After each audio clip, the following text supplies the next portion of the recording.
Okay, so we're live. We're playing some BX Dungeons and Dragons. This is the Thousand Towers campaign, session 8.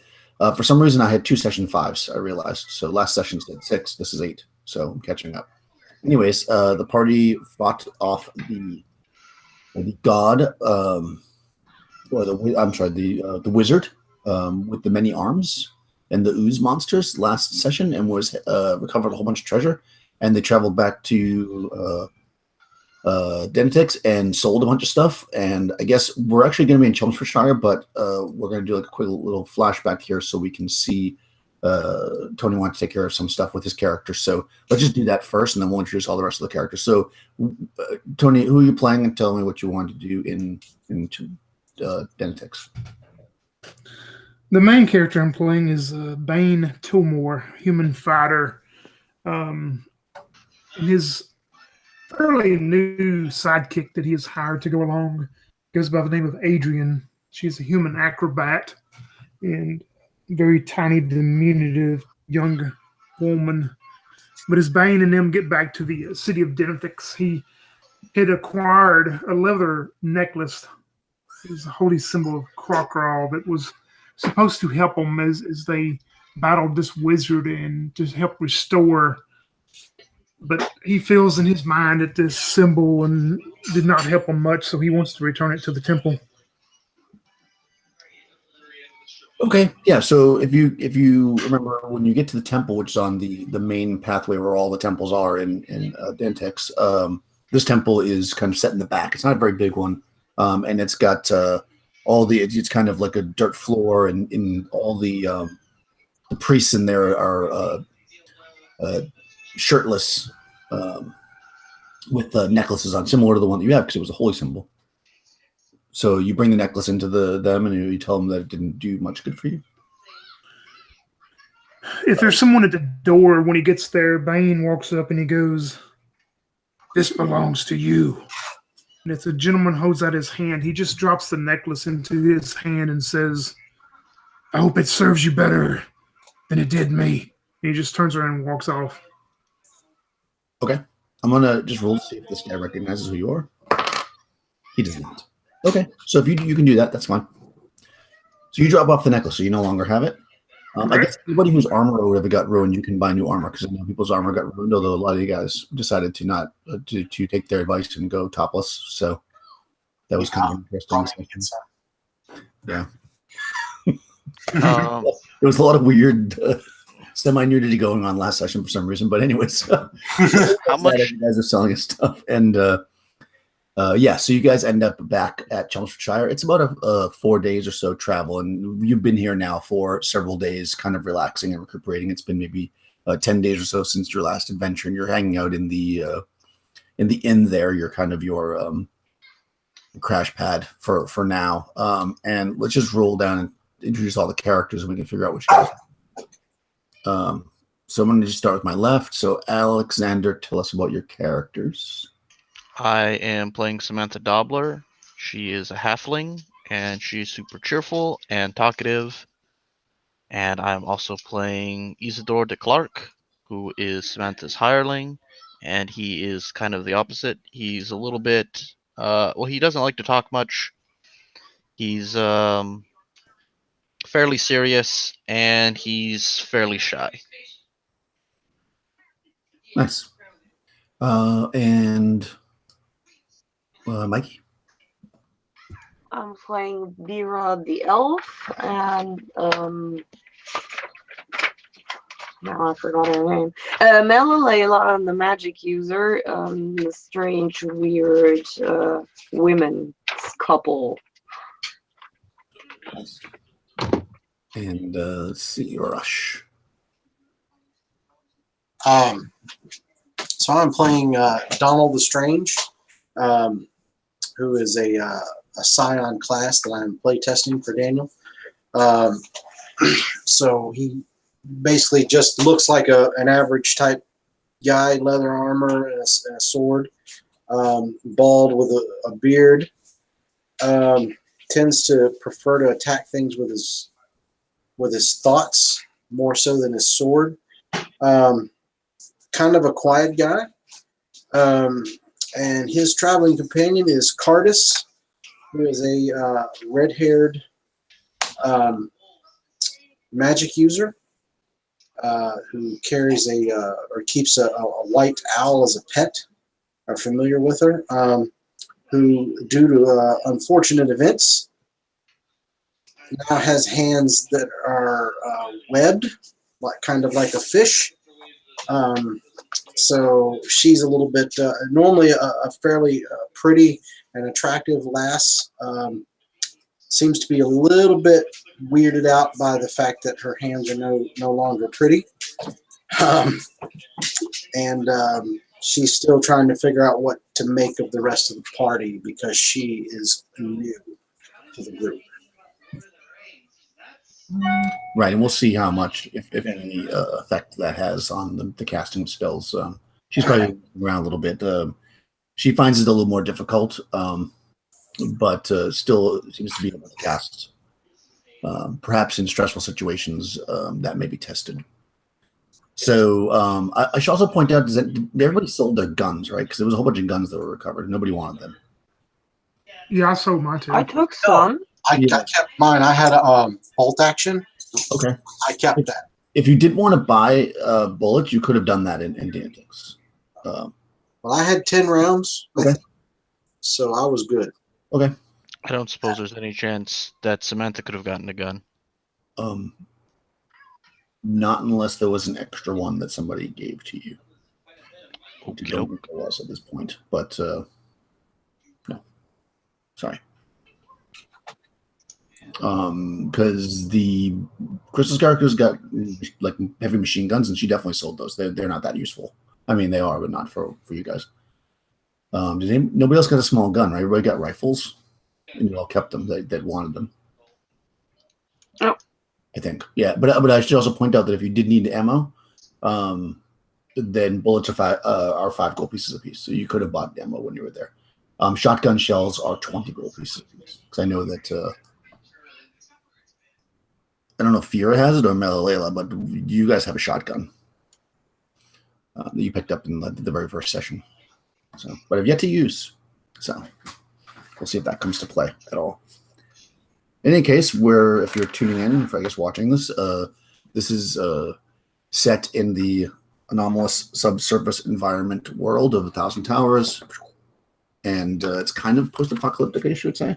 Yeah, these guns, they're not that common, though. But you guys got a motherload of them because you essentially killed one of the wizards, which is every one of these 1,000 towers is occupied by a powerful wizard who, through clever thought or a lot of violence, can be killed and raided. But it's pretty dangerous. You guys did it on kind of a quest from the gods, in a sense. But in any case, you've also discovered what is a dungeon, which has strange artifacts from the past in it, and you actually had been exploring part of it, and you haven't. Now it's been probably 3 or 4 weeks since you've been there because you've been doing a lot of stuff around, kind of outside, because you ran out of money. And I guess you're heading back there. That's the plan. I believe so. Yes. All right, so if there was anything that you needed in town, you could have picked it up. You could just add it to your character sheets and just mark off these with the money. I'm just going to bring up the map so you guys can just remember. Screen share it here. Location. Okay, so you're... There we go. You guys are...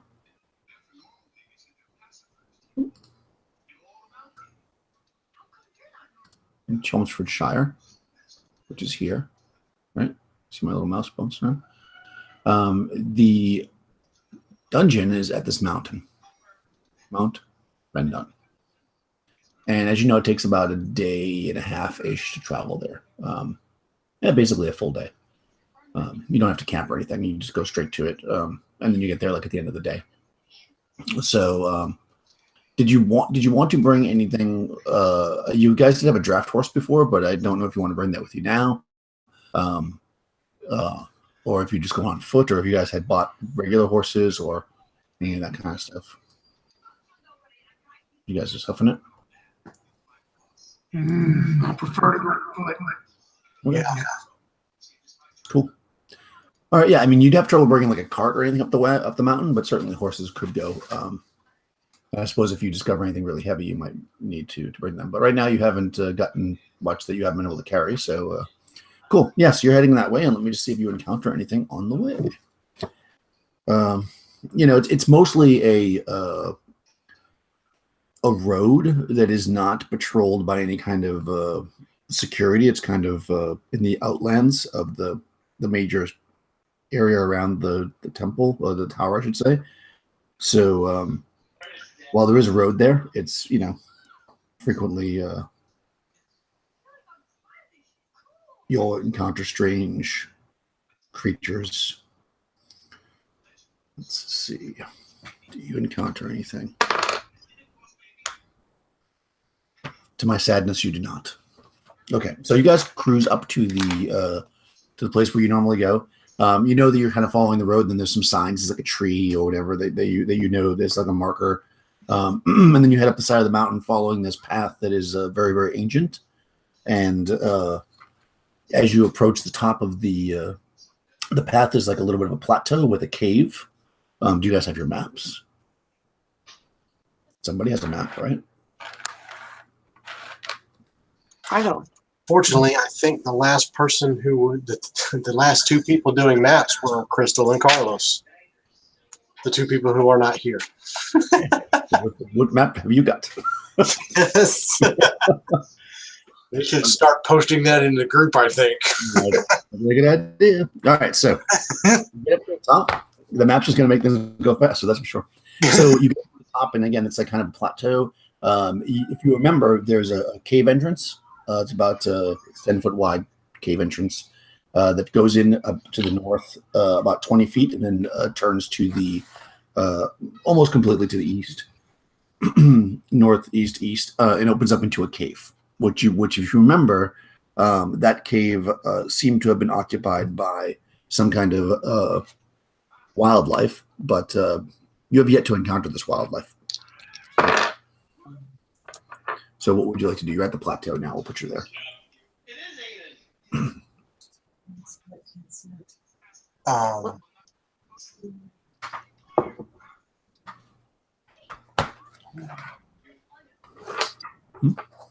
We're at the... Yeah, you're at the plateau where the cave is. I'm not going to put you inside the dungeon until you say you want to go in there. Oh, okay. Right. Okay, this. Let me get a marching order. See my voice there. Who would like to go first? I know Bane's going to be up front with someone, but whoever else. Well, with Crystal being gone, Donald will go up there with him. Donald. Okay. I go in the back with Malula. Oh. Ira. Malalela. Quite sure I didn't spell that right. Okay, so what about Samantha? Want me in the second week? Sure, she does not really care. Whoever she's standing next to, though, she's talking to a lot. Okay. Do you want to stand next to your henchman, Isidore, or do you want, or does Cardus or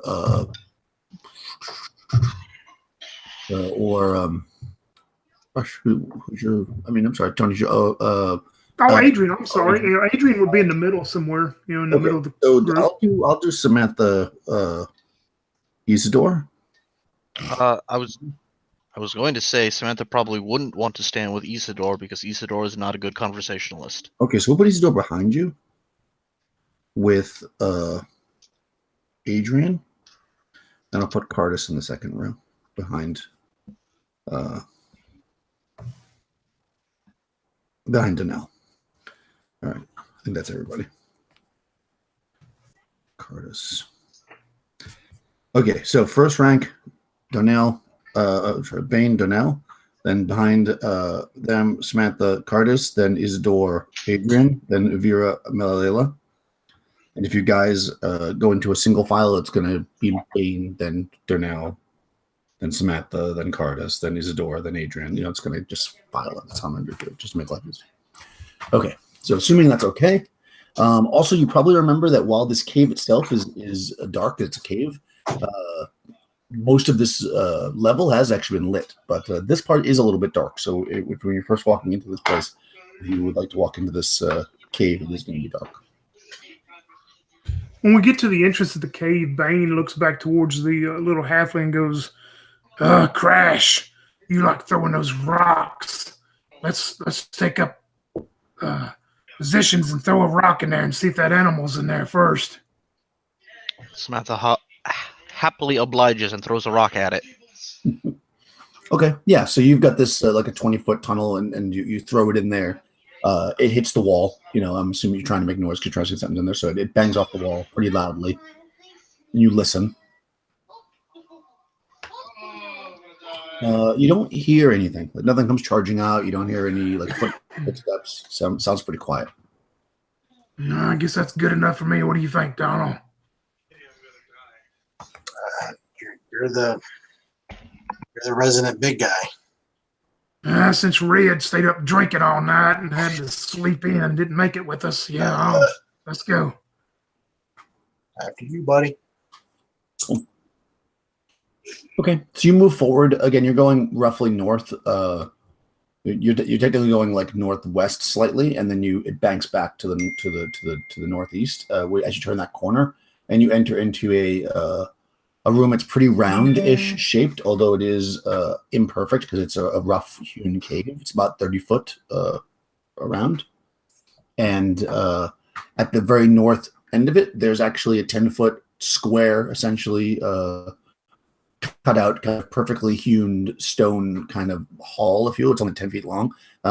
That you remember there was a door at the end of, which is now open, and there's no sign of it because it slid into the wall. And you're looking into a room beyond that 10-foot hall that is it's an octagon with each of the sides being a 10-foot length.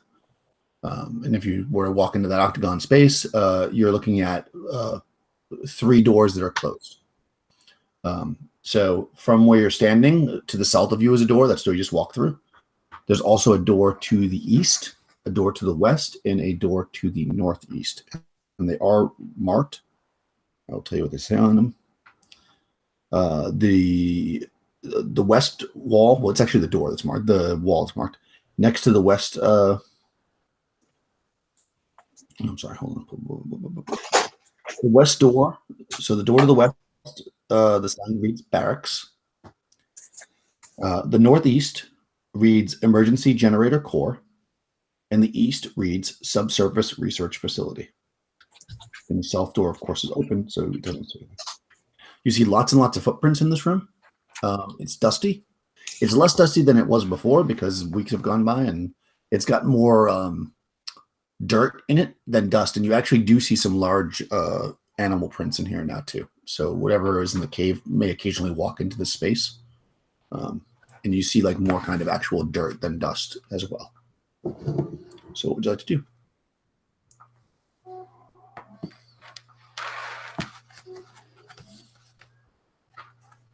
Okay. We've already been down through the door area. That's this. We've gone the subsurface research facility door, right? Have you? I think we've taken that one, and I know we took the barracks.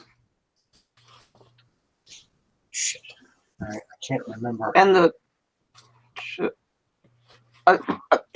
I think that's not where we were last time?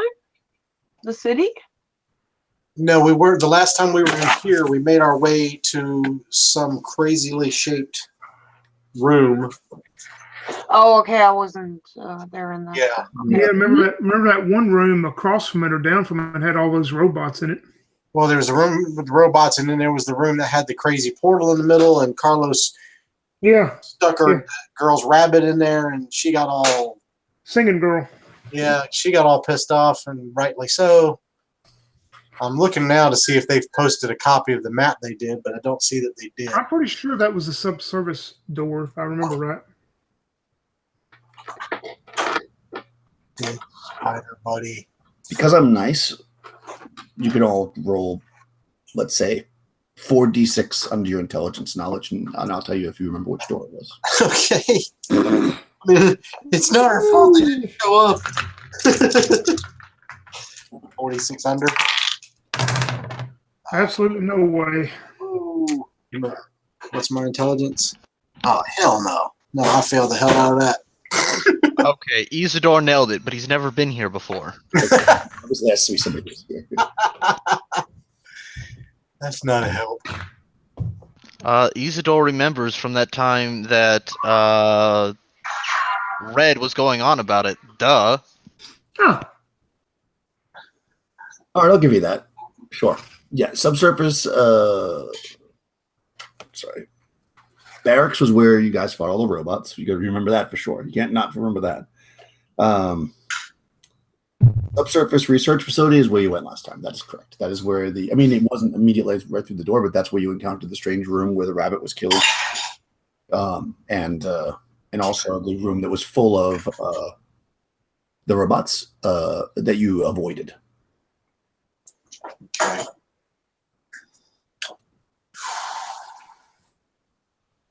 All right. We're just going to start over. The last map she posted was from the 9th of February. So we went down into the subsurface, but we did not. Do you guys remember if we finished? Like, were there any other exits where we were at, or? I don't remember for sure. And from the I will say that yeah, you didn't finish. I mean, there was areas you didn't go to for sure. I'm giving you that. Super nice. So then Donald will, I guess, turn to the group and say, "Well, we went through this door last time, and I think there was still some areas down there that we didn't get to." Yeah. I'll give you a couple little things because of the rabbit incident, and obviously this was a big deal, and the girl was singing songs about it, and certainly you guys probably were talking about the crazy stuff that happened. You didn't go through all the ways. You ended up turning around because in the last room that you were in, there was a basket, or it was like a big barrel or something full of parts. And you guys started touching them, and a few people took damage, so they got like electrocuted. Then you guys were like, "Screw that," and you took off. And you left. That was basically what happened. So I don't remember that, but that's basically, there was a lot of doors you didn't explore because you went to that space, and some people took some pretty heavy damage, and then you were like, "Well, yeah, we're out of here because we're weakened." So Donald would kind of look at everybody and just say, I don't think it'd be smart to jump back and forth from area to area. If we go down a way, we should see that through.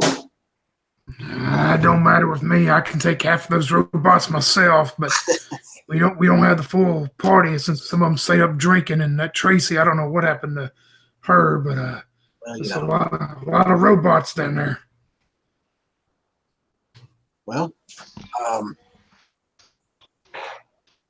mean, I think we might be a little better prepared this time. And he would turn to the rest of the group and ask them, "What do you guys think? Do you guys want to finish whatever this research facility means?" Isidore would very slowly be like, "Well, I think it is smart to explore one area and then move to the next. That would seem like the most logical way to explore an area." So he would turn to Micah's characters and just kind of be like, "Ladies." Looks like riches, so why not? Okay, well, there you have it. And kind of clap. Something just beeped, which I have no idea what it could be. I'm sorry, it was our microwave. Oh, okay. I thought it was in my house. I was like, "What's beeping in my?" Nothing should be beeping here. Oh my god! Robot. I was like, was I baking bread or something? All right, so I'm going to try and start. I'm going to try and do an ad hoc map as we go, Okay. so that we don't have this problem again. So as we make our way down, if you can just sort of give me the quick and dirty. Okay, so you're gonna go through the door to the east, which is marked subsurface research facility. Okay. Okay, so you open that door. All these doors are pretty easy to open when you kind of touch them. There's like a button essentially next to it. You touch it, and the door slides open. You do that, and remember, this entire floor is lit. So there's like a soft glow coming from the ceiling, and all of the walls are made of this this white kind of. I mean, the closest thing that you as a person, not your characters, would think it's almost like plexiglass, but it's incredibly strong, stronger than steel. Like that if you were to like hit it with an axe as hard as you couldn't even scratch it. So that's basically what this place is made out of. It's incredibly valuable, but you would have no way to mine it because it's just you need lasers and stuff to cut it. So you open the door and you're looking down a set of stairs. Okay. If you proceed forward, you go down a set of stairs. It goes down. It goes one flight down. So one flight, just so that we're talking the same language, will be a 1 10-foot square.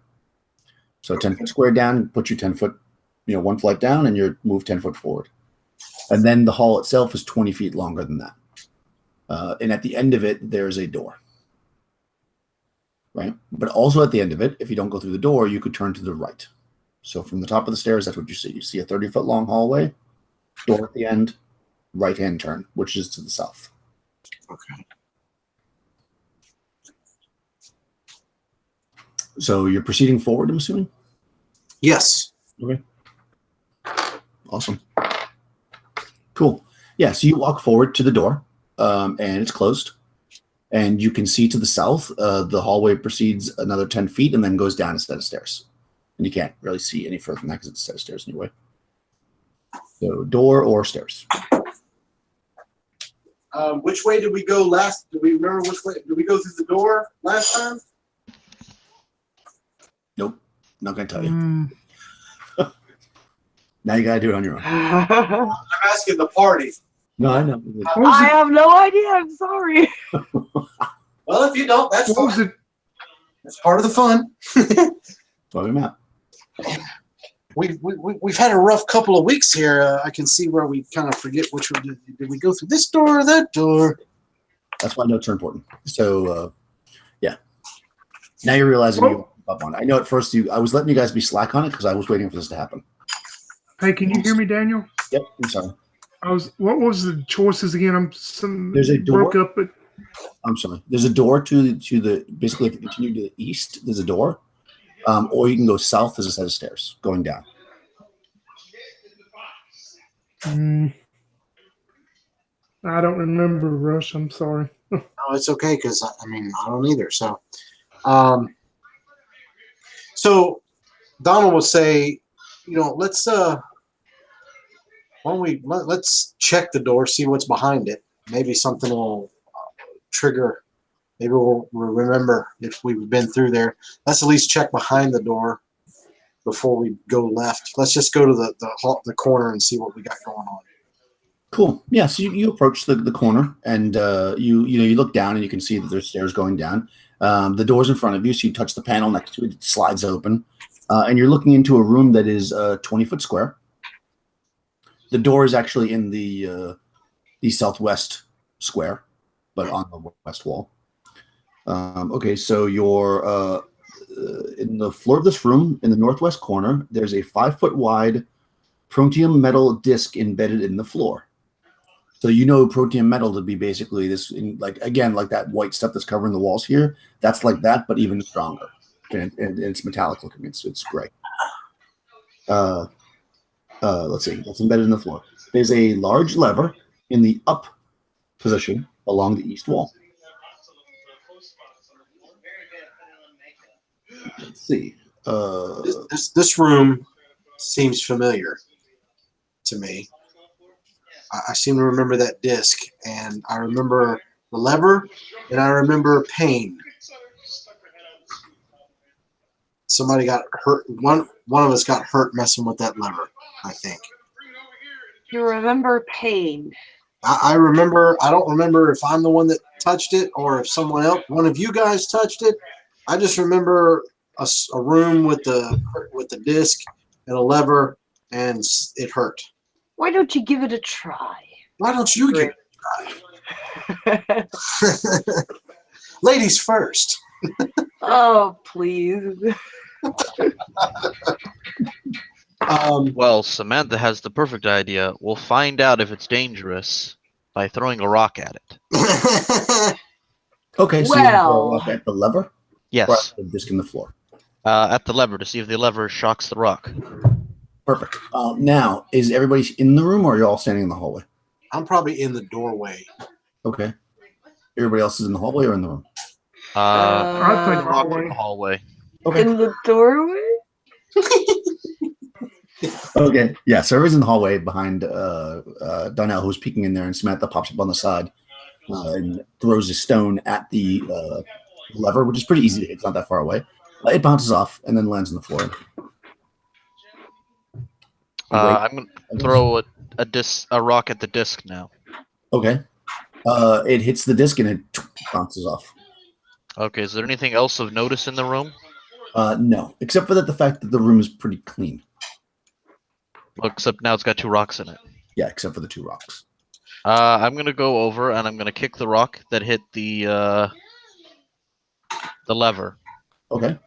It bounces around to him. Okay, now I'm going to pick it up. Okay. And now I'm going to announce that it is completely safe because the rock doesn't feel electrocutey. The rock feels totally fine. It feels like a rock. I seem to remember the disc and the rabbit, and it wasn't this disc, but it was one just like it. That the Anastasius, did I say his name right? Athanasius put the rabbit over the disc, and that's how the rabbit died. So I'm gonna vote for going south. Yeah, I don't know. Mess with this. Okay, cool. Yeah, so you guys pop back out in the hallway, and you can proceed about 10 more feet south, and then you hit this staircase that goes down 1 flight. And at the bottom of the stairs, there's a like a 10-foot square. That's a corner. And if you were to follow the hallway, there's really no other way to go except for to the east. So it basically turns to your left. So as soon as it hits the bottom of the stairs, it turns. That's right. Okay. The stairs don't turn. The stairs are straight, and then there's like a turn. Gotcha. And you proceed forward another 10 feet, and then you encounter 2 flights of stairs. Down and then down. So 20. And at the bottom of that second flight of stairs is a hallway going north-south. Immediately turning north? It doesn't turn north. It's a T section. Oh. Yeah, because you're east right now. I think I remember when we got to that 1T and went to the left, there was those robots down there, remember? As we come down the stairs, is it a T that goes left and right, or is it a T that goes straight and left? Left and right. So we can either go north or south. That's correct. And we can't go straight anymore. That is correct. Not unless you want to look to the north. Okay. I distinctly remember that Bane said he can kill all the robots, so let's go kill robots. So is this your subtle way of saying I can't? What do you guys think? North or south? Yeah, them robots are still there to the left. So. Well, Bane seems to be very eager to show us how he can deal with a lot of robots. So let's see it.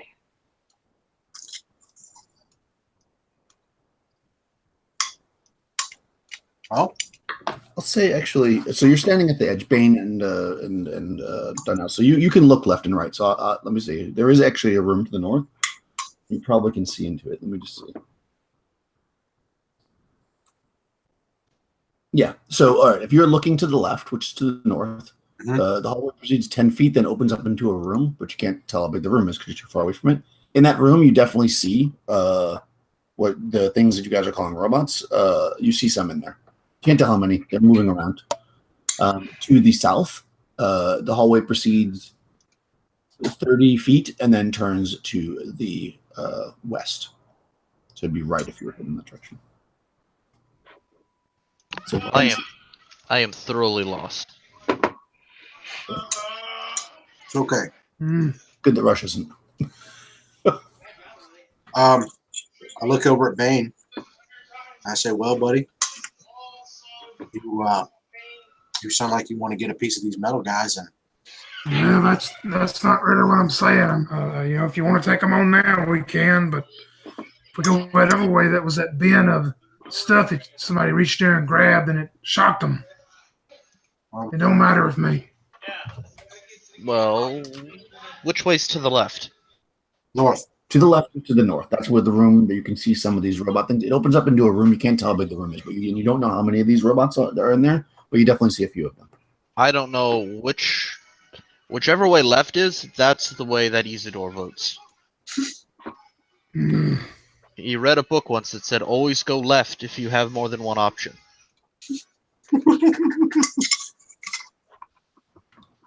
Oh, I mean, I've Is heard. there light in that room, or is it pretty dark? No, it's lit. This whole floor is lit. Let's get it over with. Bane just starts that way, holding his shield and that new longsword he got. Oh, okay. You're going to head to the north. All right, so you guys are going to head to the north. Everybody's kind of staying in the same marching order, and you're going to kind of proceed up there to see what you can do. Yeah. All right, well, you're obviously not surprised because you can see them, but I'm going to see if they notice you before you get to the room. No, they are not surprised. Okay, so when you get to the entrance of the room, you can see that they turn towards you, and you see in there so these things are essentially we've been calling them robots, but they're basically they've got lots of parts that are created from bone. The ones you fought before, most of them anyways, were kind of like all metal. These have like a skeleton's hand and like one like thigh bone that's a skeleton, and they look a lot like in a lot worse shape. We'll say. And they also kind of you see as you're approaching slowly that they're not moving as steady as the other ones. They're a little bit more pieced together, and they look a little bit less organized as the other group. So yeah, you pop into this entryway, and they see you. So what we're going to do now, I changed the way we did initiative last time. I think that worked pretty well. So we're just going to do that. I'm not using the regular BX initiative. Instead, I'm going to have one person roll, and then they will go, when it's the party's turn, and you'll just do everything you're going to do on your turn instead of going through the different. Because it's this big of a party, it's hard to online. It's just hard to organize the other way. Now, what I will say though is your henchman goes when you do. So, and just to not have confusing things, like holding an action. You just do something or you don't. Like if you don't want to do anything, you don't have to. But so, anyways, since Bane kind of initiative combat, you can roll initiative. 6. Nice. 1 on their hand. Okay, good. So you guys can go first. So Bane, what would you like to do? You're looking into a room that is 30 foot on the long side and 20 foot on the short side. It's basically 30 foot east-west, 20 foot north-south. You do is the room pretty open, or is it like got stuff in it, or? Yeah, it's basically, besides the fact there's 15 of these things in here, so it's pretty full of these guys. It's fairly empty. Let me just confirm that.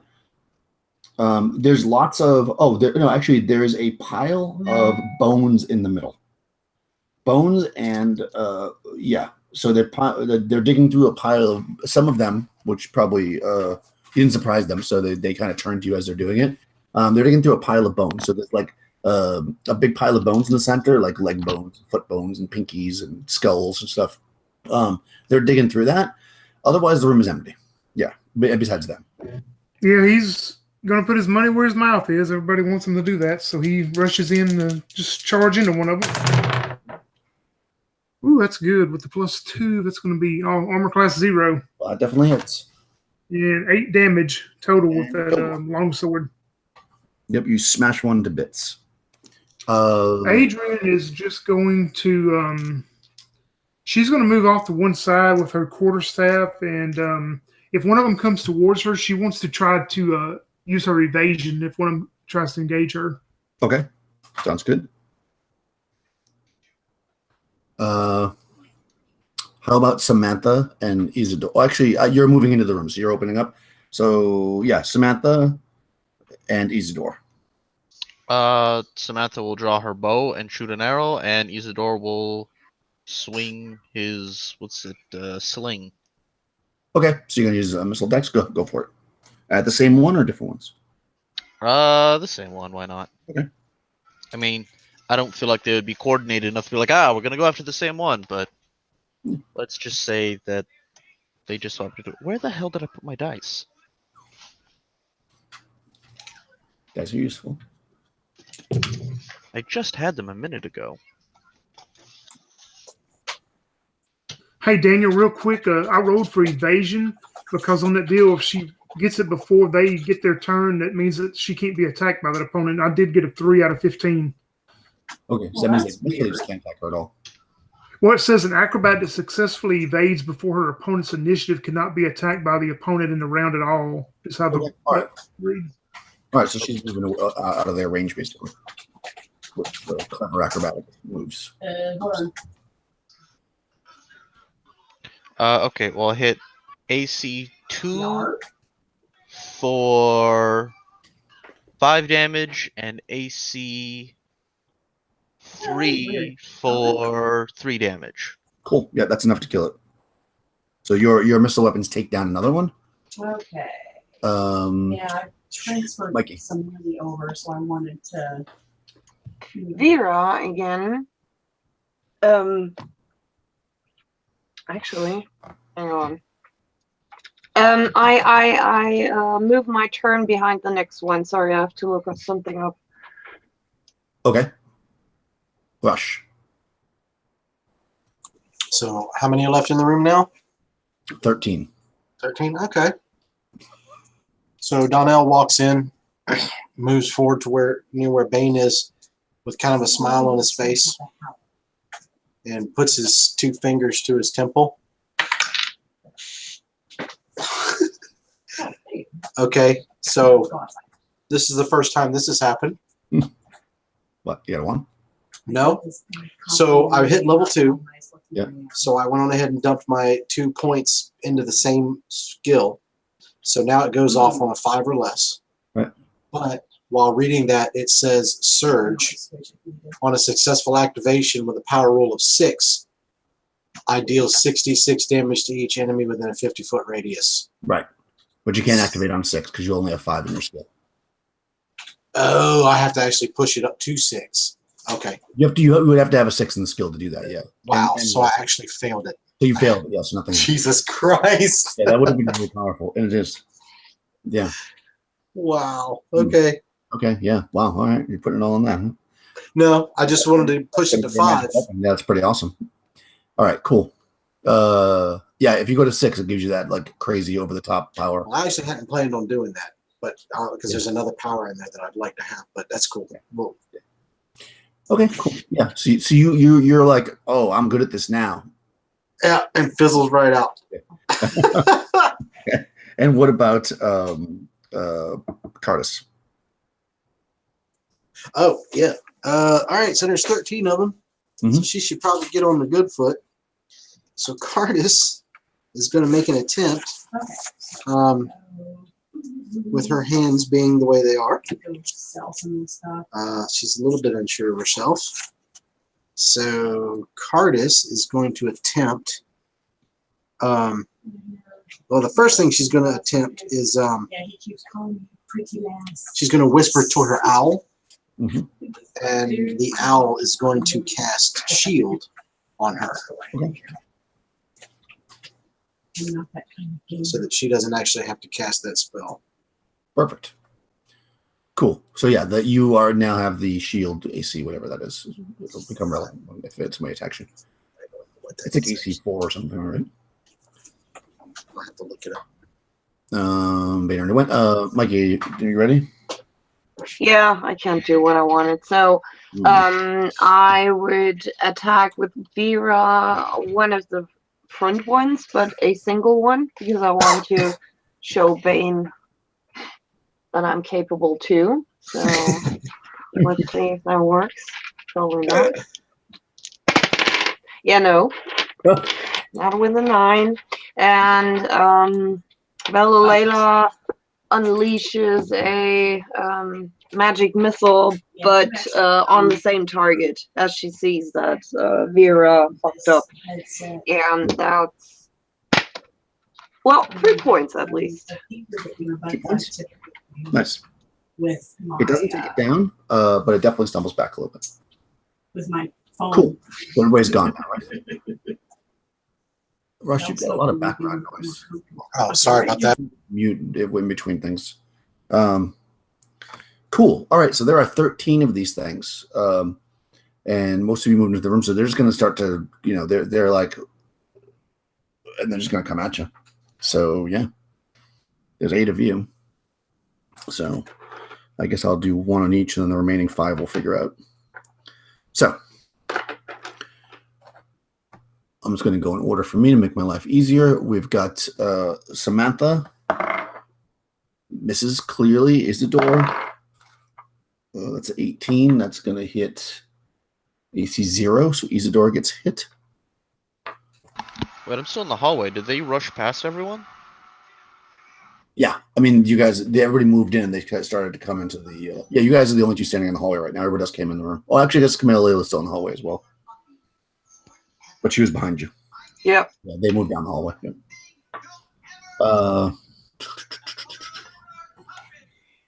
Suddenly you became front line. I thought that the front line had moved into the room and we were attacking from the hallway. Yeah, you are. And they came around on everybody. You got to remember, there's 13 of them, Alex. Yeah, they came into the room to have combat, and other ones came around them. You're in there like a huge cluster. There's a 30-foot room with 20 people in it. Well, 17 because you guys are in the hallway. But yeah, these guys moved away for 4 points of damage. Let's see. Against Vera, who's standing in the room. Bring it. 14 is going to hit arm class 4. Does not hit you because your AC is 3. Let's see. Against there is going to be one creeping back to get to Malayla. They can get through there. 10-foot hallway. They can get through. But they roll a 3, so he's trying to reach past and can't get Malayla. Bane, miss. Adrian, they can attack.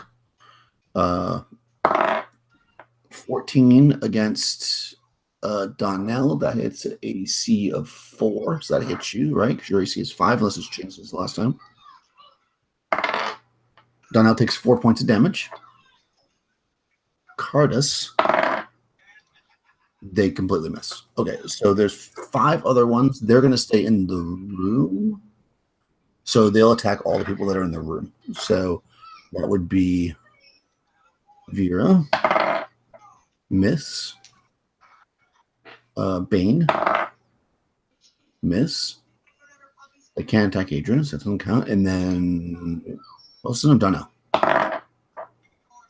14 against Donnell. That hits armor class 4, so that hits you for 1 point. Okay, so Donnell's taken 5 points, and Isidore 4, and I think every other attack you guys missed. Wow. Okay, they're like kind of groping and swinging, but you guys are good warriors, so you're blocking them off.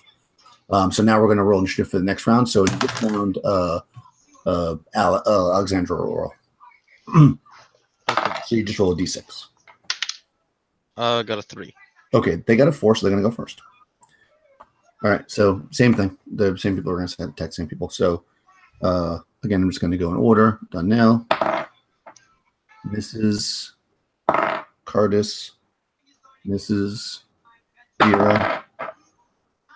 Oh, 18. 18 hits an AC 0, so Vera gets hit for 3 points. Okay. There is that one that's reaching back there from Malayla, who missed terribly the first time, but rolls an 18 this time, so I guess it got past the frontline people. For 2 points of damage. Ooh, that hurts. Bane, 15. That's going to hit AC 3, so Bane gets You don't have better Yeah. armor class now, right? Yeah, AC 4, yeah. Okay. Well, only 1 point against you. They went first this time, so they can attack Adrian, so they will. Yep. 8 misses. The one that's on Samantha tries to attack again, misses. And the one that's on Isidore tries to attack again and misses. That was a bad round for those guys. The 5 in the room. 1 against Darnell. 19. Ooh, geez, Darnell's getting beat. 4 points against Darnell. Cardis. Miss. Vera.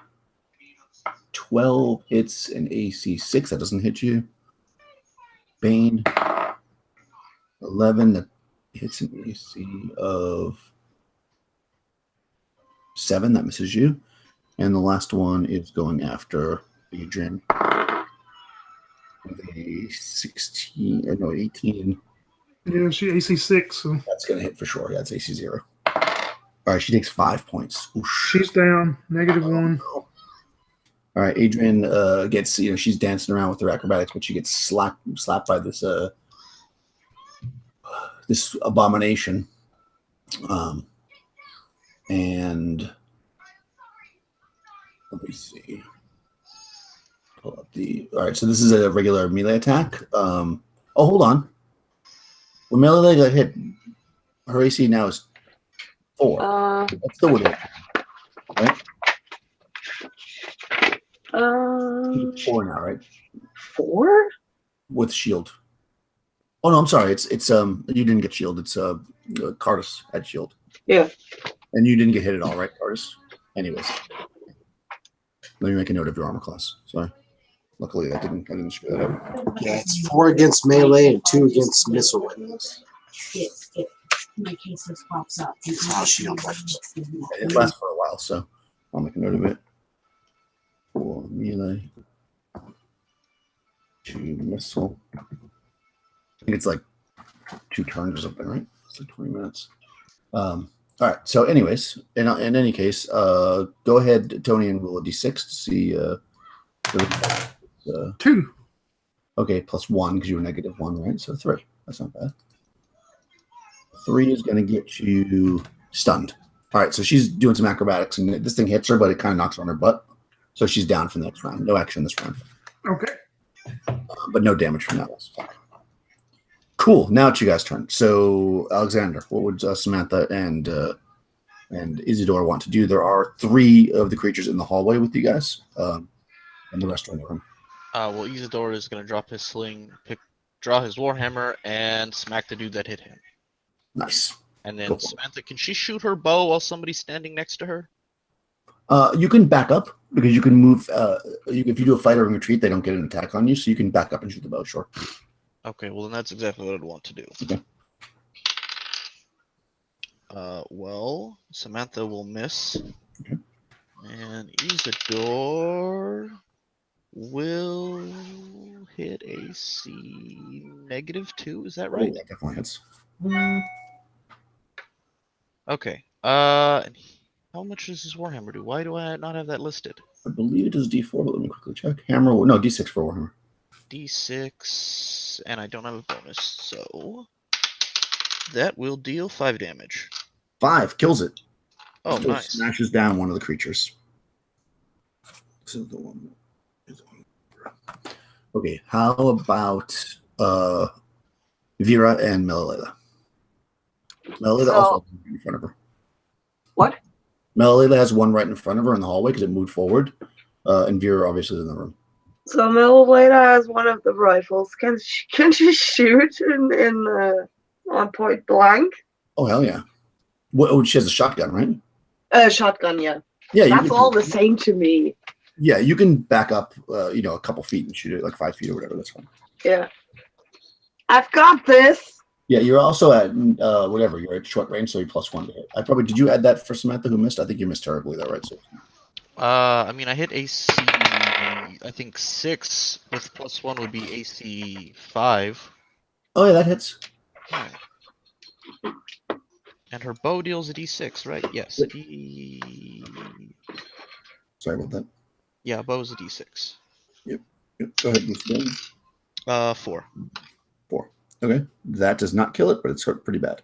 I'm going. Sorry, Mikey. Go ahead with the shotgun. I roll a 13 plus 1 is 14. I don't know what the AC is. So He is 6. 6. No, that shouldn't work, right? You need a 13 to hit him. Do I? Yeah. Oh my god, I'm so stupid today. I'm sorry. Okay. What's the damage on the shotgun? I didn't write that down. Question. Let's see. You did it just. It's a double barrel shotgun, right? Pardon? Did you fire both barrels? Can I? If you'd like, it does more damage. Yeah. Because a D12 versus a D8. Okay.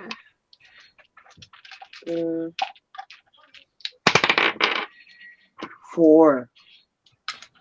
Doesn't quite kill it, Mm. but it's very, very injured. Kaboom! It's very, very loud. That's probably no. You guys have shot before because they shot it at you guys. I think. Yeah, but a shotgun inside the arena probably like, yeah. God damn it! Somewhat deafened right now. Well, Samantha and Isidore, I've never heard it, so I imagine Samantha screams a little bit. Yeah, right. That's true. You guys haven't heard the gun. Yeah, and especially even with the people who have, not in such a small space. It's boom. So it's very loud.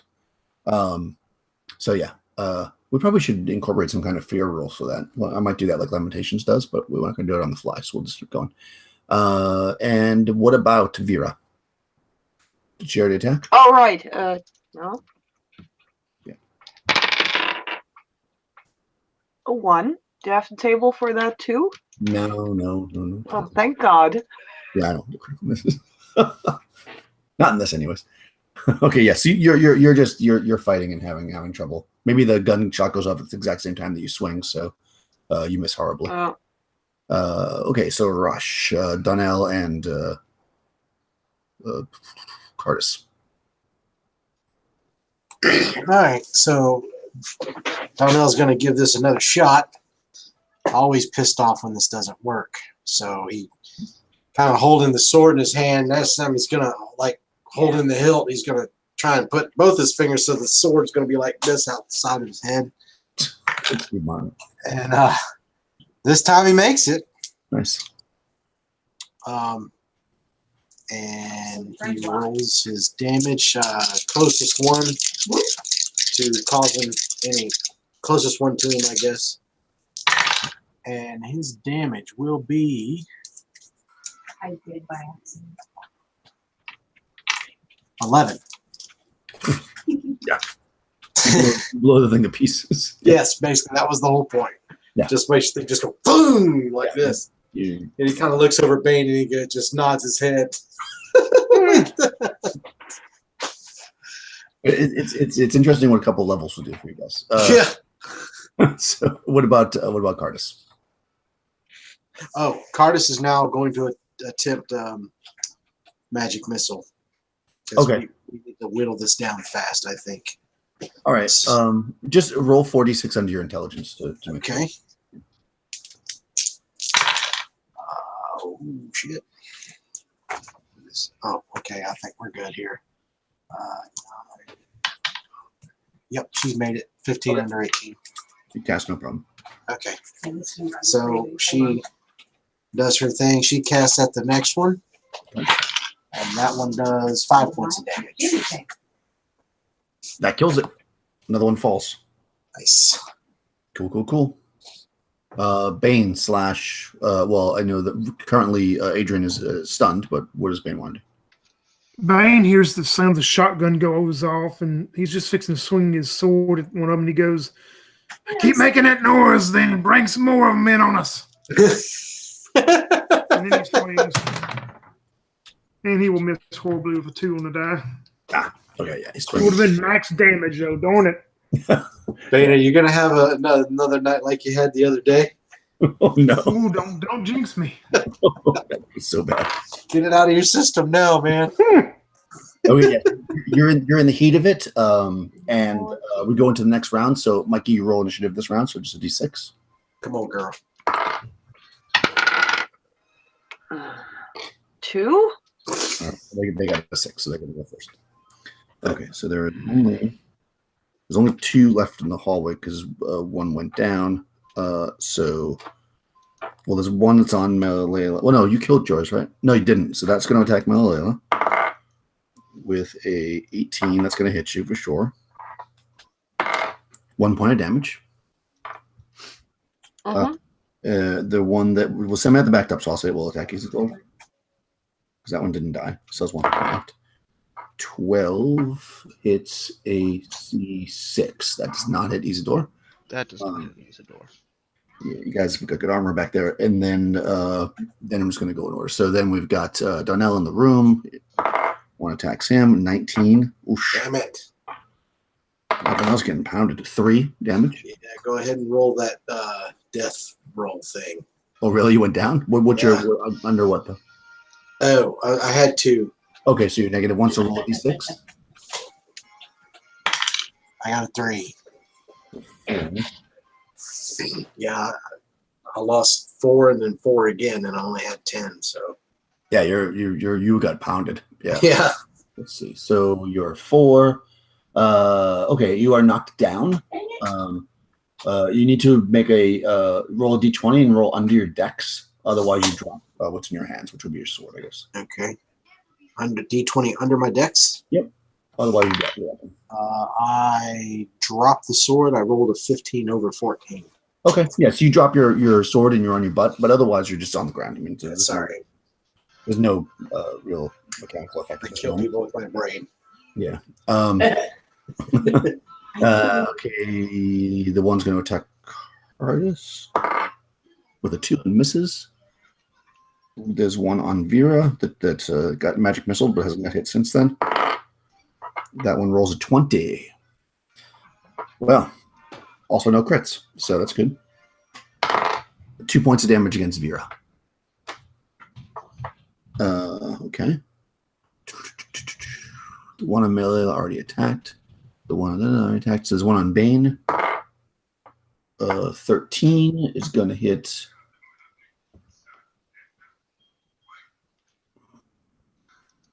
I close my chart because I have another thing. 13 is going to hit an AC 5. So that misses just barely.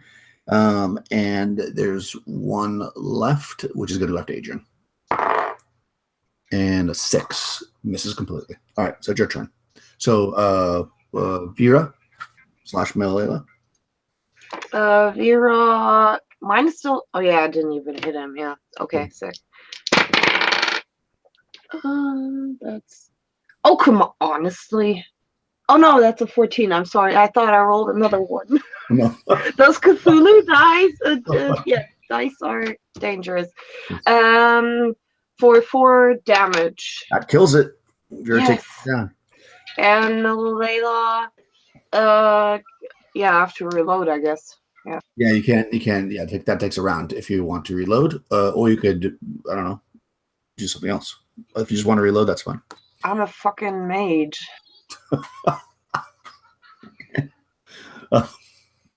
Okay. About that. Okay, so Rush. Donnell who's on his butt dropped his sword and cards. Can I get up and just stand up and use my power without in one round?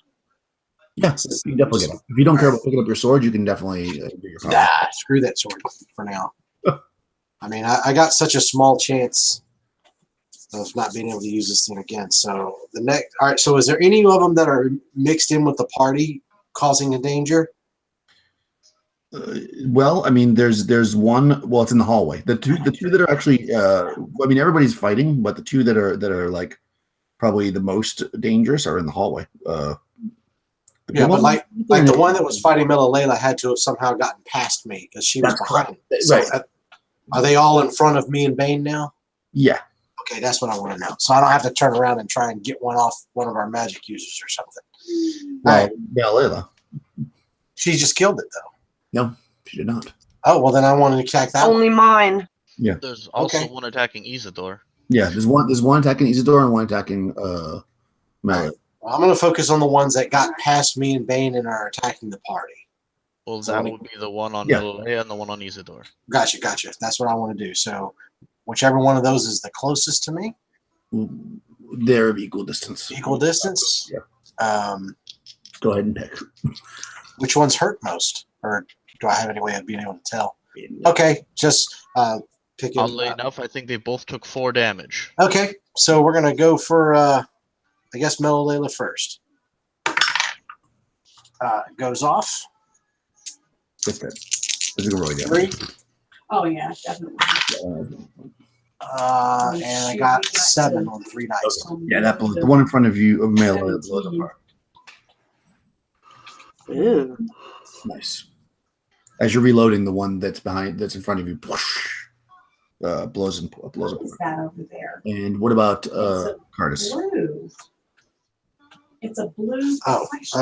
Cardis is, well, she's level 1, so she's only got the 1 spell that she can cast if I'm not mistaken. Mm-hmm. So she will grab her staff and turn around and take a whack at the one that's on Isidore. Okay. And she rolls 13. That hits. Oh, shit. Seriously? Yep. I didn't think I was going to do it. Nope. And it goes down because only 1 hit point left. Fucking A. And you can roll damage if you want, but yeah. I'll take it. Yeah, nice. Well done. Okay, Bane slash. His hands did something.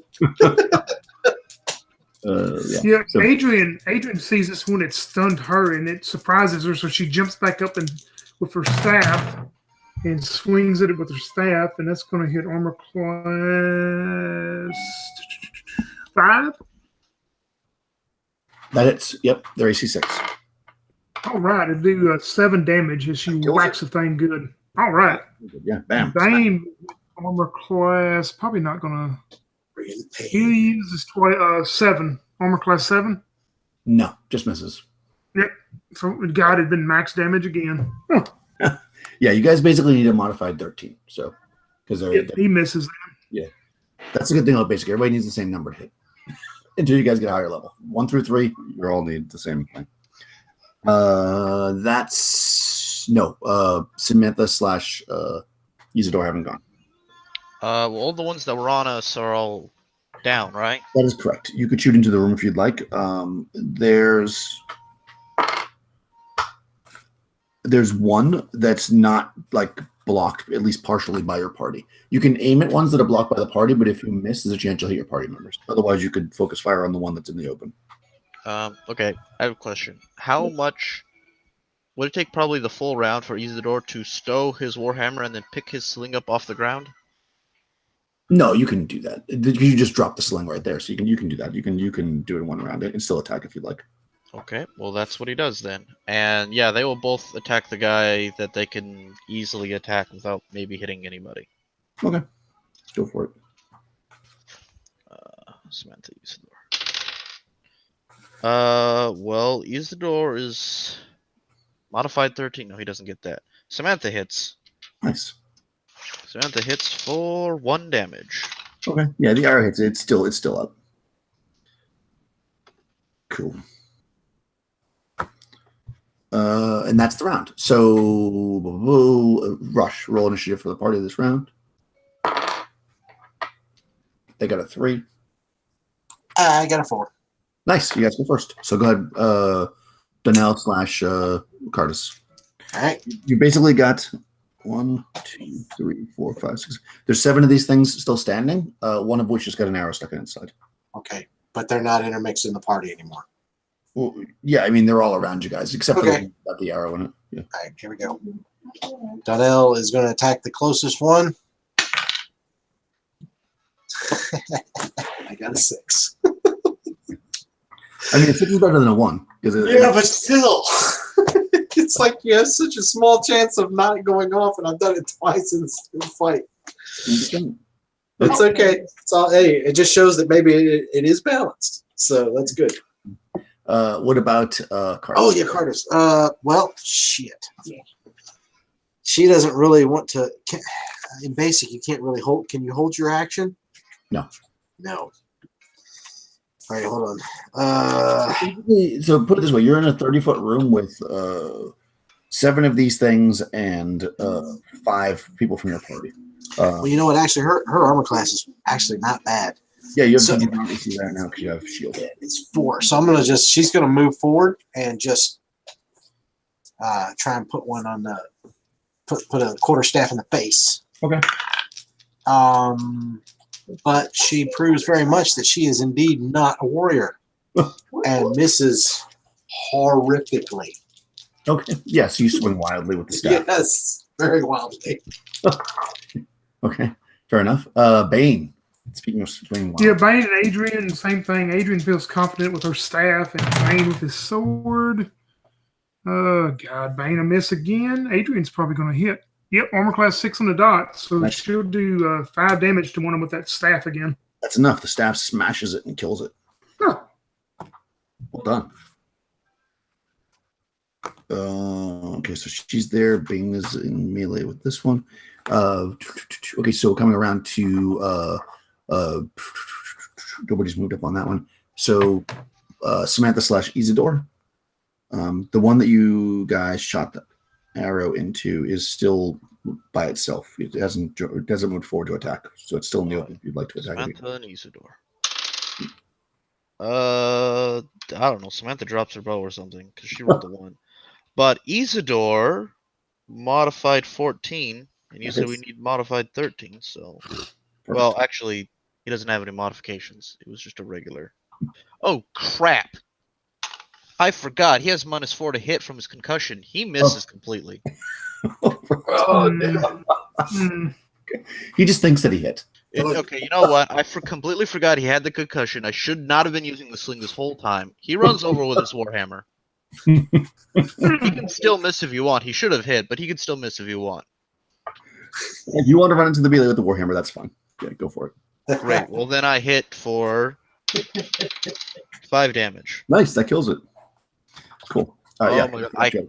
This entire time, I forgot he had a. I even mentioned he had a concussion, but I forgot it. It happens. Yeah, it's fine. Don't worry about it. Okay, so you see Isidore run into the room with the warhammer and smash one. Let's see, we're down to Vera and Melalela. There are currently 1, 2, 3 of them left, none of which are fully engaged with. No, there's one engaged with Cardis and one engaged with Bane. Yeah, I'll go for the Cardis one. Okay. 17, that should hit, but only 3 damage. Okay. It's still standing. For Vera, and Layla has reloaded, so I'm firing both barrels again. Okay. And I'm firing at one which isn't in melee already, or they are probably already. They're all in melee. You can run closer if you'd like to get a better chance to hit them. Yeah. But if you do miss, then Yeah. Then there's a chance No. Yeah. Maybe not. Maybe I just smash them with the rear end. Sure, you can do that. Go for it. 11. No. That just misses. Yeah, you hit it, but it kind of blocks stuff. All right, cool. So you're engaged with this one, I'll say. And that's the party. So now it's their turn. So the one that Melila just tried to hit with the shotgun will swing back at you with a 7 and misses. The one on Bane is going to try to attack Bane with a 9 and misses. The one on Cardis and Vera, right? Because Vera also ran up there, so it's going to go after Vera. Misses. And that's it. That's all that there are. Okay, next round. They don't. I don't know if they just, let me just check if they have morale or not. Well, they do have morale. Hold on.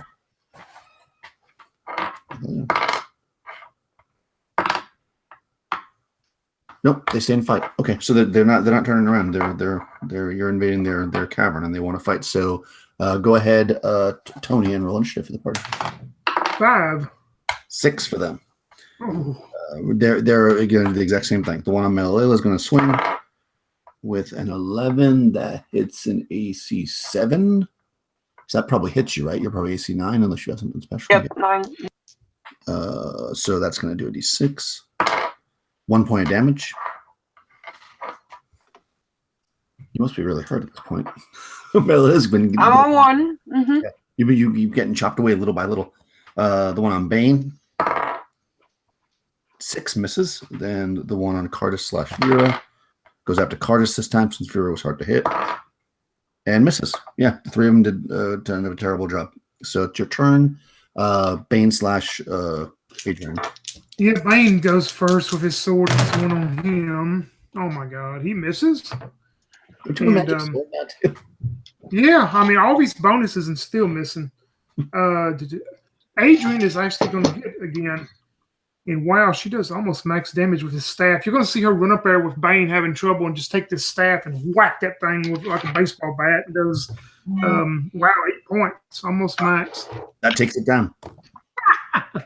Bane swings at the creature, and then the Adrian comes up behind it and smacks it. And it falls to the ground.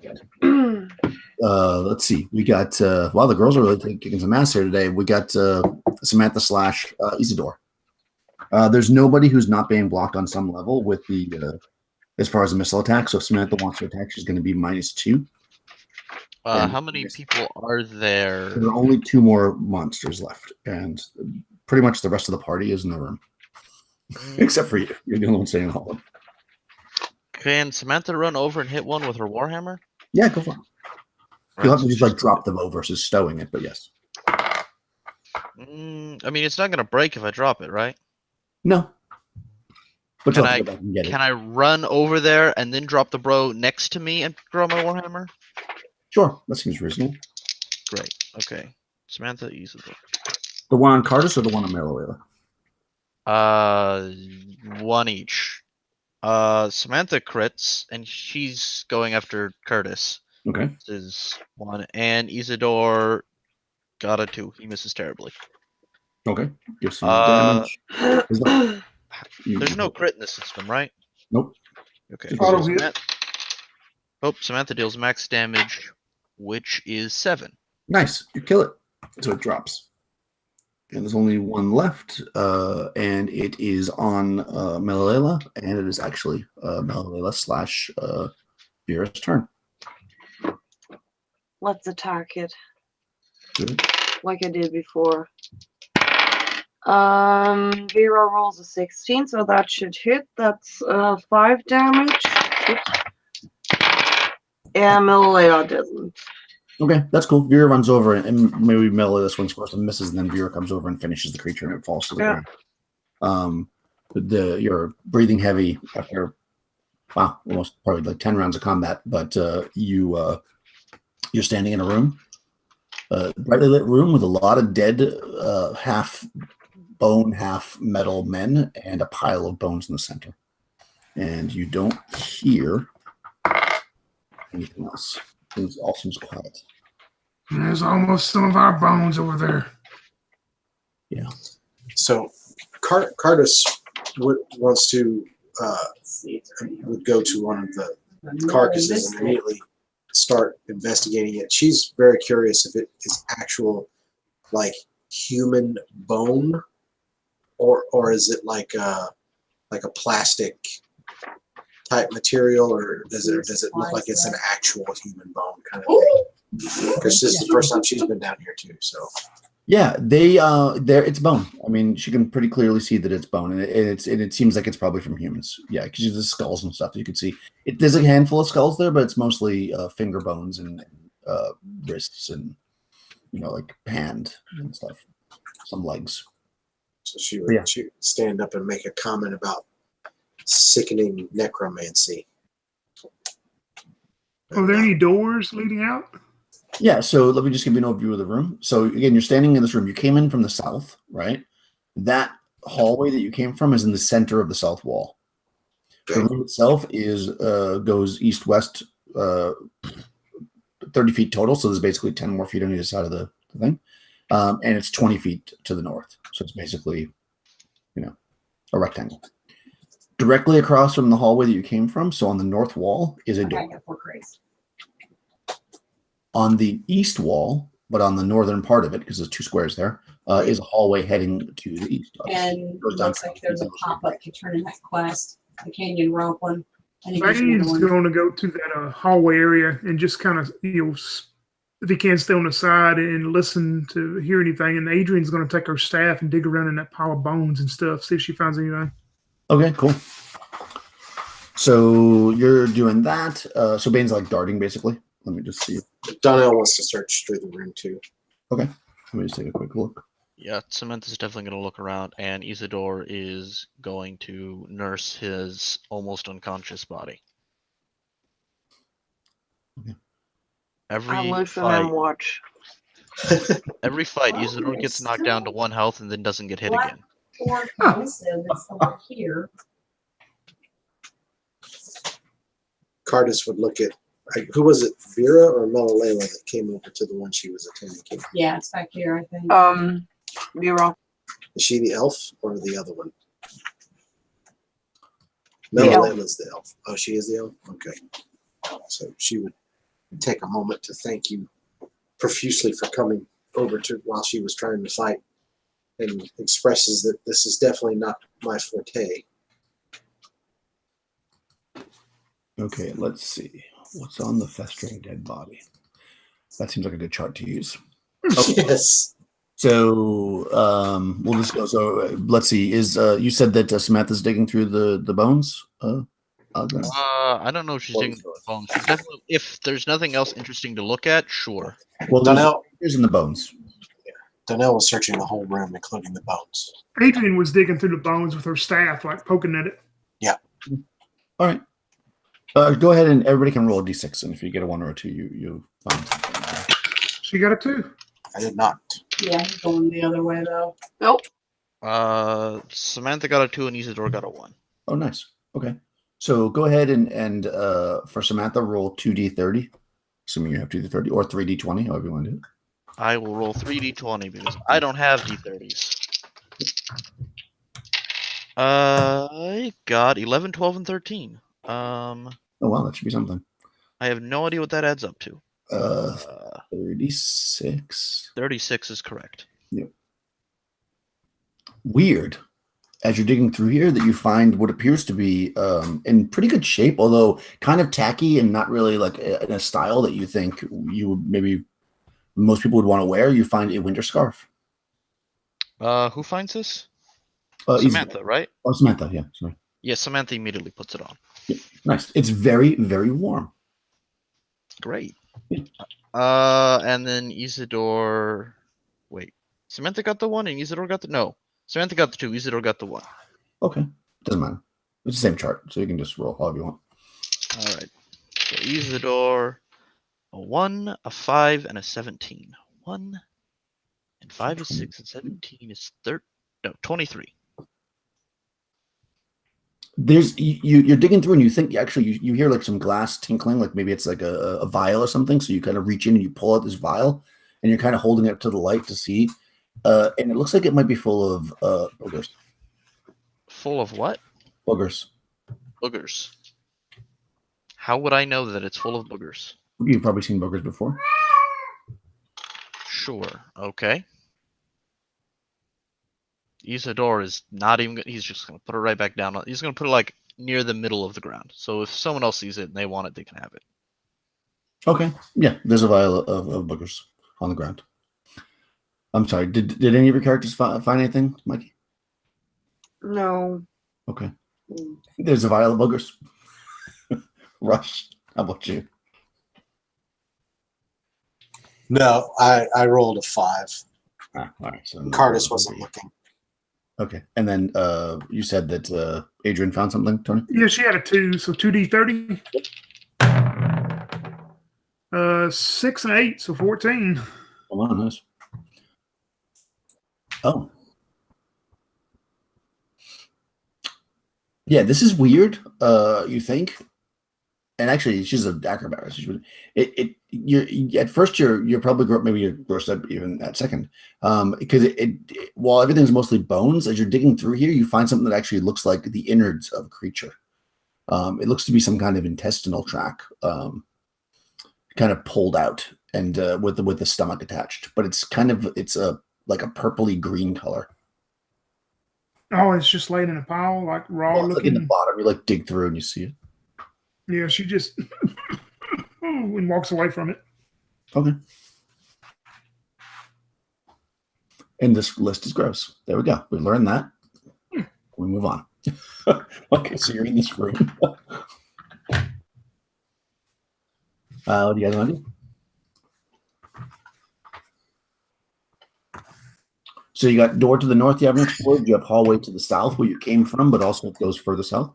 What did Bane see when he looked down? He said he was going. Yeah, so you're looking to the east. And you see the hallway goes down All the way around. 20 feet, and then it's kind of like it ends flat, but then there's like a passage going to the northeast and to the southeast. So it's almost like a Y, but not a perfect Y because it's like a dead spot in the center. So can you see a point in the middle of it? Like it literally looks like a splitting hallway, or? Well, yeah, it's that. Yeah, it's that. It's technically it's flat, but it splits, but yes, it's basically a Y. I got you.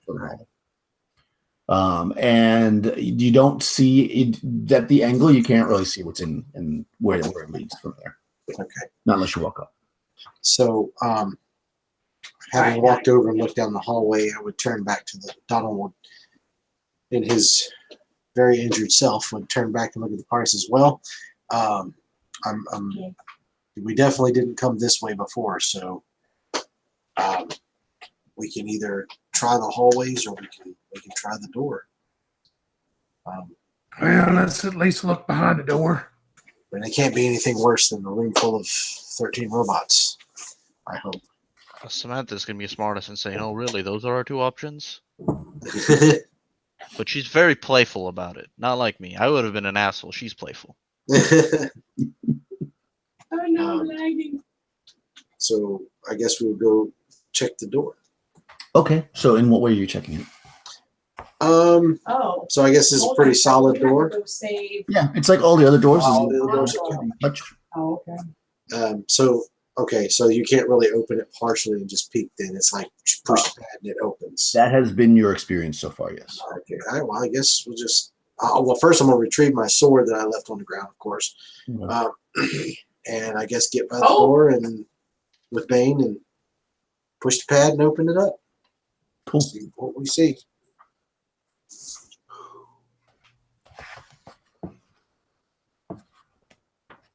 Oh, he captured him.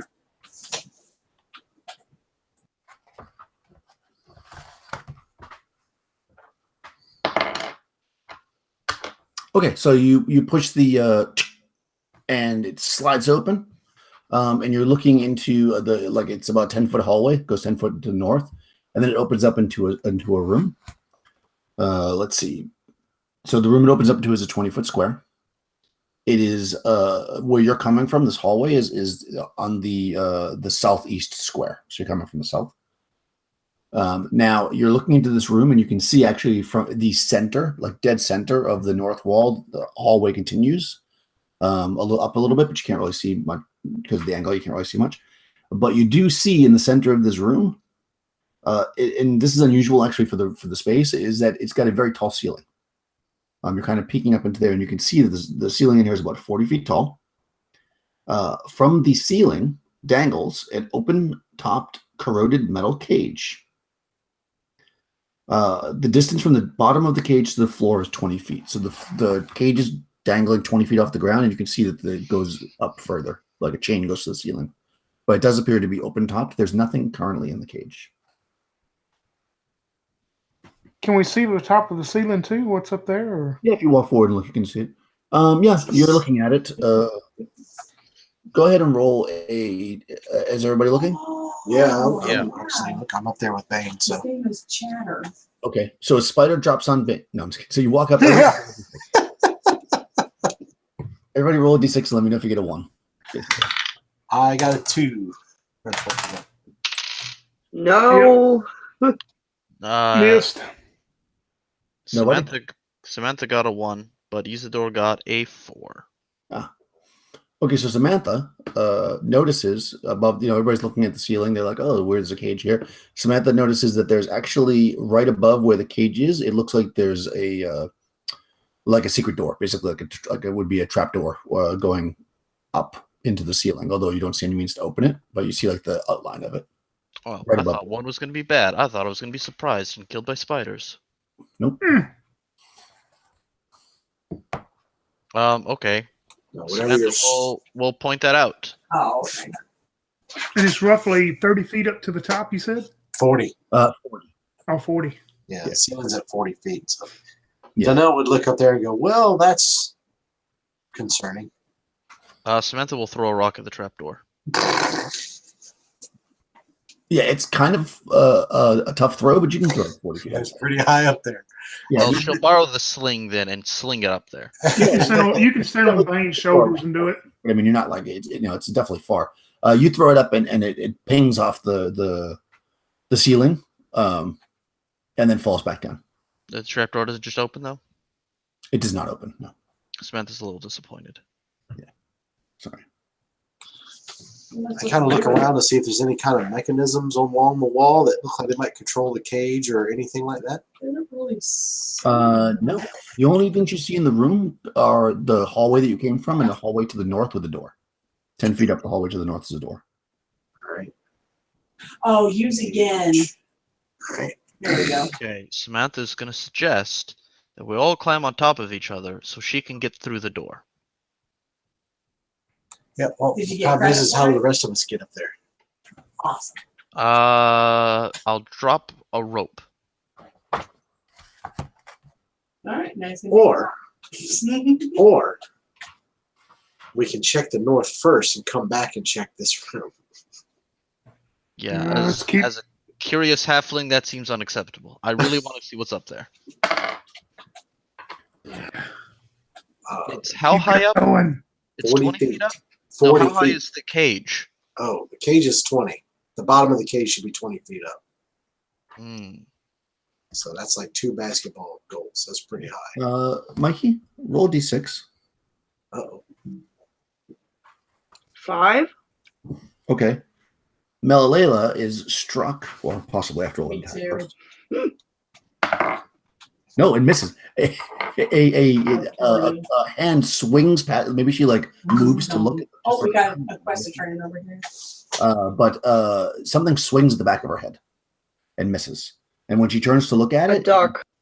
yeah, you'd basically duck or whatever. Probably not on purpose, but somehow you managed to do it and it missed. And what you see behind you is one of those robot things is standing, but its entire body is covered in this purplish greenish like ooze all around it. And it swings at you, and some of the ooze like drips on the floor and stuff, and it's trying to attack you. So go ahead and roll initiative. I do. Well, 6. Yeah. Okay, go first. Yeah. What do you want to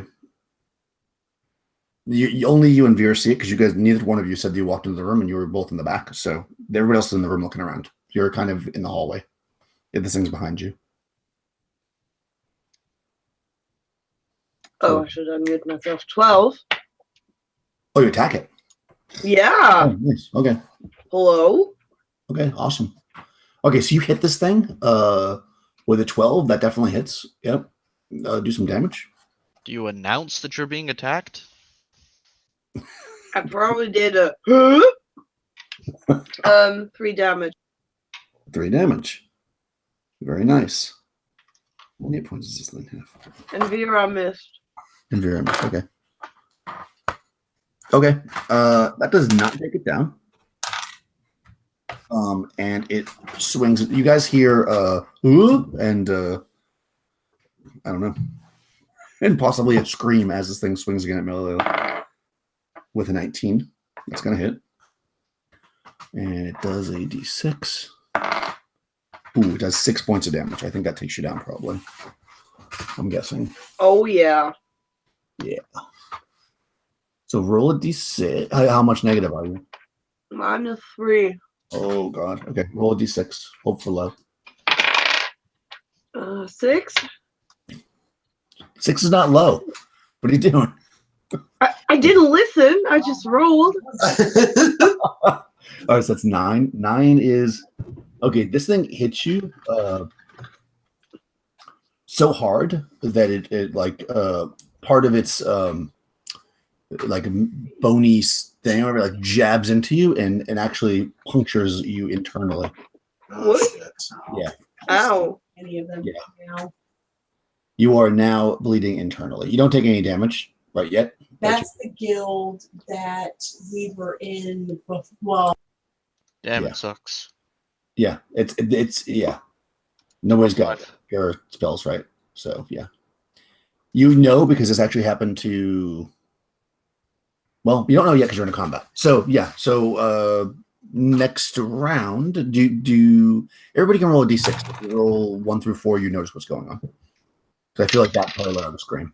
Yeah, I pre-rolled on mine when she did that. So Bane's still running around the room looking. Adrian did hear it though. ooh, Okay, I can you move can that. hear and you can react. That's kind of I was backwards. Cardis didn't hear shit, but Donnell did. Okay. Yeah. Samantha's too busy arguing with whoever didn't make it, and Isidore Sorry, just I turns switched around to and is like, sweater. "What? Oh, this is not good." Okay, so Rush, go ahead and roll initiative for the party this round. Mine. This thing got a 1, so you guys will probably go first. 3.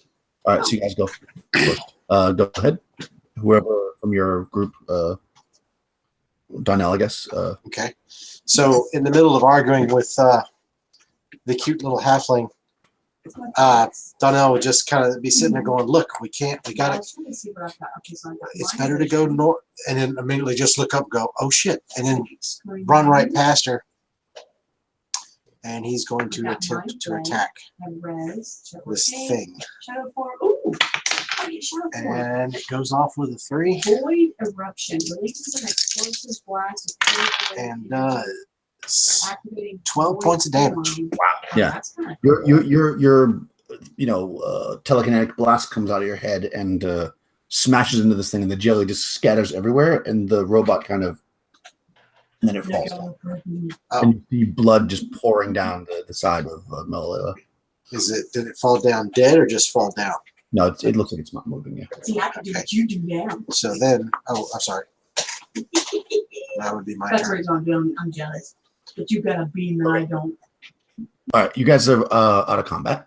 You killed this thing, although Malala is very seriously injured. Isidore wants to go take a look at that. Yeah, you're basically starting to get pale in the face. Mechanically, you're going to lose 1 hit point per hour unless you get a cure spell or something cast on you. Okay. Yeah, and if you get to 0 hit points, then you start rolling, and eventually, if you get a high enough number, you die. But I don't think you guys have the ability to cast any cure spells. So, Nope. I mean, ultimately, it won't happen right away, but ultimately, your character will probably bleed out and die, which is what happened to Silvermane. Silvermane, right? That was your name? Silver Flame, yeah. Yeah. It's a sad, slow death, but But do like her, go out victorious. yeah. So yeah, you're basically you're bleeding. I mean, unless you find something, you might find a healing potion or something. You never know. But at this moment, it doesn't look good. Isidore notices. Isidore will be very blunt with you. You're perfectly aware that Isidore is pretty sure you're gonna die. Thanks. Isidore looks you over and says, well, I have some bad news, and that bad news is that you're going to bleed to death. Is there any way that I can, like, it's internal bleeding, isn't it? Yeah, so it would take magic basically because we don't have surgery. Yeah. The bad news is, there's no way to fix this without magic. I'll just give you a stare. I know more about magic than you do. Well, I'm this close to having a cure spell. Could you be a little bit close? I don't know. Can I have 164 experience points? I don't think it works that way. Probably it's not right now. Yeah. I mean, how much treasure did we find in this room? You got to Bloody study. guts. All right. Crap, I can't. Nope, I got nothing. Yeah, Shit. nope. All right. Well, we just gotta hope we find something and hope luck is on our side. Yeah, Samantha says, don't worry, we'll find something. I mean, You if won't you bleed have to a death. bandage, you could put it on her. If it's eternal, it's not gonna do much. But it'll only bring her up 1 hit point, which is just going to give her 1 more hour. And that's all you'd be able to do. Well, I don't have anything like that. Donnell does, so he'll. I'm assuming she probably took one in the midsection, so Yeah. He would just kind of look at her and say, I got to lift your shirt a little bit, but I'm gonna wrap this around you." Mm-hmm. So he would do that and then just wrap the bandages around her midsection and hope the extra hour will be enough, and seal it off. Say, all right. We are in a research facility, so maybe they have some kind of medicine here. If they do research. All we found so far is a bunch of damn robots. Well, we found robots that are mixed with people, so obviously there's somebody down here that knows something about the human body. So, Oh, yay. Or there was somebody and now they're dead. well, that Isidore too. Point out bluntly. That's true. Well, let's take a 5-minute break and then we'll keep looking to see what we find. Yes, that's what we'll do right now. Let's take a 5-minute break and think about what we're doing. We need to reflect. Yeah, let's take a 5-minute break. Whatever. And I'll see you back here in a minute. All right, bye.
Is only Tony back?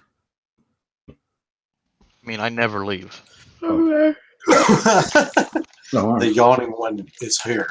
I was waiting I'm for sorry, my last night's drinking is taking its toll. Oh, it's okay. Yeah, I wasn't invited to drinking last night. We're so far away, I couldn't help it. Would have been a bit of a drive for you there, buddy. You little drive. You had to I'm get on back. the road about 6 Are weeks you in ago. Germany right now, Rush? Who, me?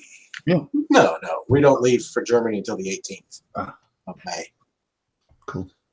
All right, everybody's back. So, yeah. So, what do you guys want to do? You're kind of in this room.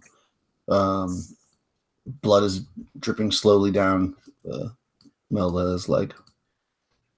Adrian goes back to where Marilea is, and her little mousy voice, she goes, I know that you are not doing very well. I am going to stay back here to help protect you the best I can.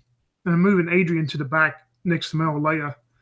Bane looks towards Donnell and goes, that girl back here ain't doing too well. Let's keep going. Maybe we can find something in his labs or whatever this stuff is to help her.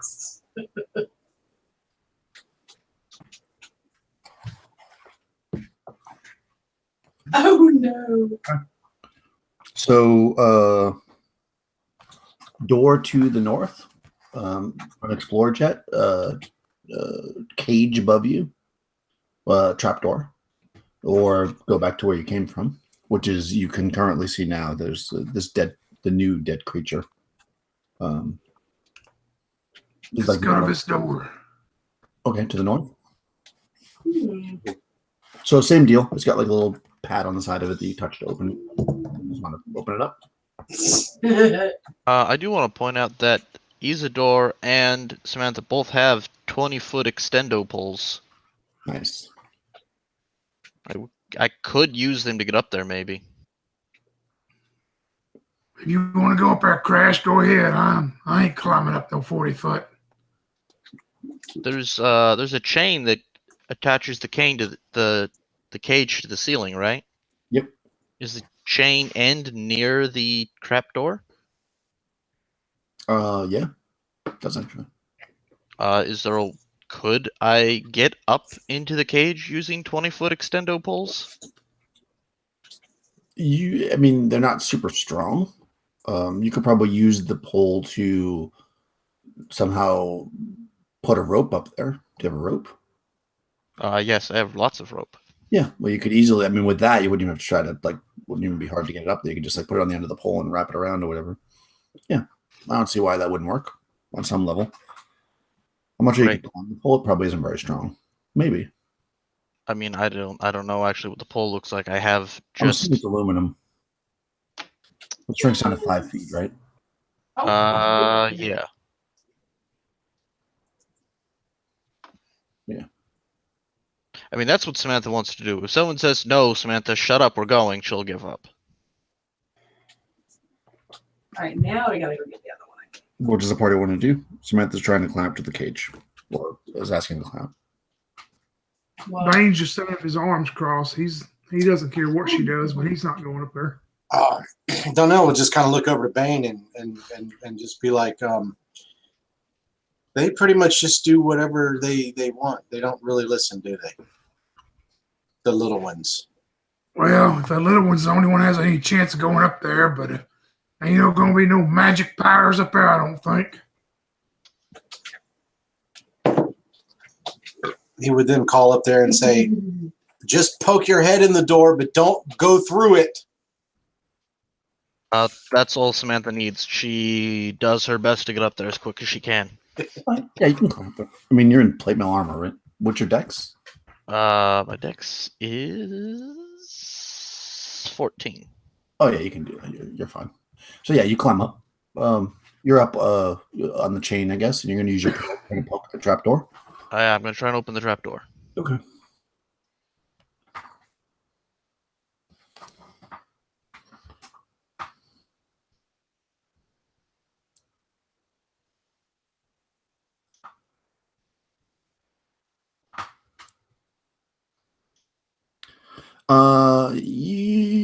doesn't seem like it feels like it's being held shut. From above. Can I do I see like maybe a locking mechanism?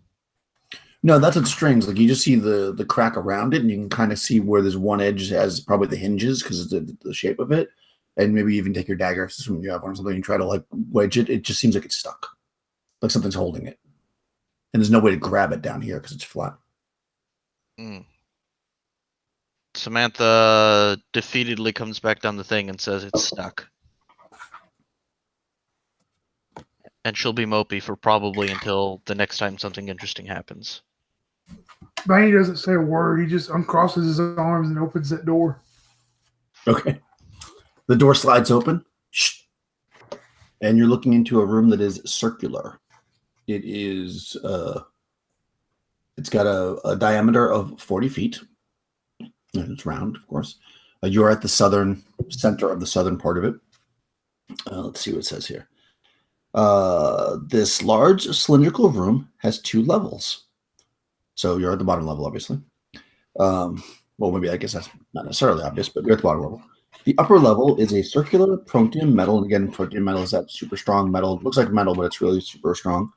Catwalk. 40 feet above the floor. There are ladders leading down on the north and south sides of the catwalk. I guess you only really see the south side because you're standing. A door on the west opens into the catwalk. So there's actually when you look up on the west, there's a door. So like the catwalk goes around this, there's like a circle in the middle, and it has a path that goes to the west. Let's see. On the east, there's also a door, but that's on your level. In the center of the room is dominated by a 10-foot wide clear pillar rising from the floor to the ceiling. It is filled with a glowing green liquid. The walls are lined with a variety of clear pipes. Some of the pipes are full of the green liquid, some are broken and empty, some are broken but appear to have football-shaped lumps of glowing green matter jammed into them. So you're in this room. In the center, there's this large tube full of this glowing green liquid. 40 feet above you is another floor, but you can see up through it. Because imagine it's like a grate, so you can see it. It's a catwalk made out of metal. It's a circle, and then it goes to the west. There's a way to get out a door up there. So if you were to climb up the ladder, you could go to the west, go to a door, or directly to your east on your level, there's also a door. Also, all the walls of this thing are lined with pipes. Right? Hey, you're the one that went first. You could have waited for me. Some of these pipes are broken, and some have green liquid in them. Some are empty. And you do notice that some of them have these lumps of this kind of almost, maybe from this, it looks almost like congealed green stuff. So it's making it so it doesn't pour out. They basically jammed in the top.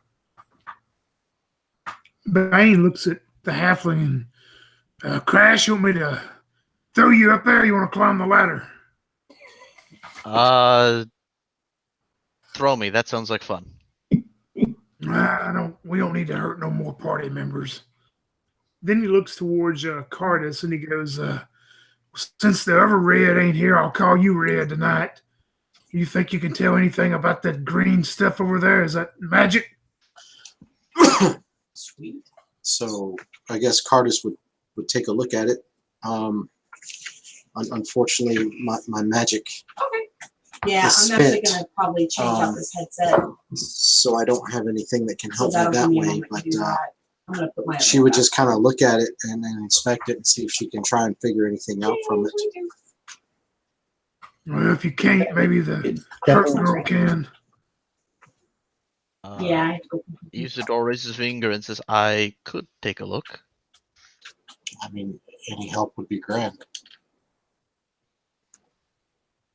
Usador will go take a look. Okay. At the pipes? Yes. At the goo specifically. Okay. So the ones that are broken but have the blob stuck in the top of them?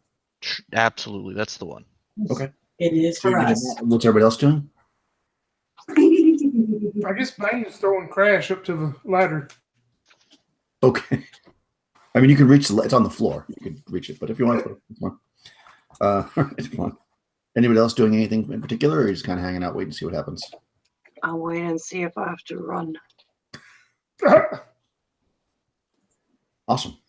Cool. Aww. And then they all disappeared. All right. So as you approach the pipes, and as you're going towards the ladder, all of a sudden the green blobs that are on the top of the pipes open up, and they're like bats, and they're green and glowing, and they kind of look at you and they attack. Yeah. Awesome. The party. Now, they did not surprise you, so it'll be initiative. I can't remember who went last. I think Mikey rolled it, so I'll go rush. We'll say. I'm sorry, I rushed your roll initiative for the party. I did find out though I was actually I got a 4. All right, cool. You guys kind of go first. So, what would you like to do? There's 6 of these green bat type creatures. They're somewhat glowing, and looks like they're about to take flight. That's really like his voice. Okay, so first, Donnell's just gonna try and see if he can blast them. Blast the first one. Whoa, shit, that fell. I'll get another one. See if he can blast the first one. And it goes off. Unfortunately, with the 1. We have a With the 1?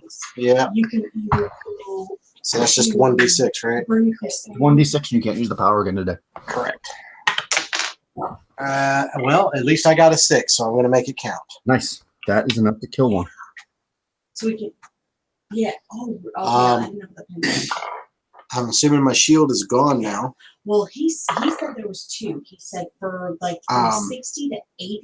So can I reach it with my staff with Cardis? Burning Crusade or yeah, if you run forward, you can. Or I guess she'll move forward and try and hit later one. you can choose between Kata and something else. And she rolls a 2. Might be Pandaria. Okay, that just. But I like that we have She's a terrible. choice. I don't know. Okay, you run forward, and these things, maybe it takes flight just as you go, and you swing wildly. Oh, really? I mean, with a 2, roll again. Figures. Okay, let's see. See if I decide to be mean. Make another attack roll. Okay. If you roll that crappy, I'll see if it runs.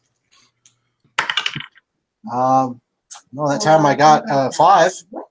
Okay, yeah, so you hit a pipe, and it bursts, and green stuff goes flying everywhere and starts shooting out in random directions.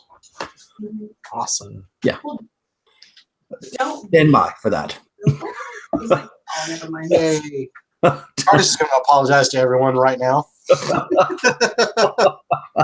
Tony, what's Bane? And well, Bane was walking towards the ladder with. Yeah, there's not much he can do. So he's just sitting there with his sword and his shield. They're not within dart range to throw a dart at them, are they? Yeah. I mean, everything in the room is within 40 feet of anyone. So, yeah.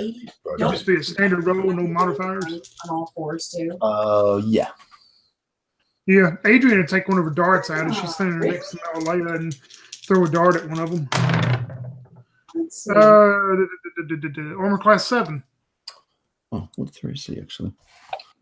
They now, are. what is that? What is it called? They're a C7. That hits. Running wild. It will do. I don't think Okay, she's I'm done kinda curious. What does that work? straight 2 damage. Okay. Oh, that kills it. Oh. Oh wow! There was one that had really low hit points. And I rolled randomly. All right, good. Yeah, you kill it. You throw a dart and it kills this thing and drops to the ground dead. And Bane is what? He's pulling out his weapons. Yeah, he's just got his weapons ready when they fly down. Okay, perfect. Ooh. How about Isidore and Samantha?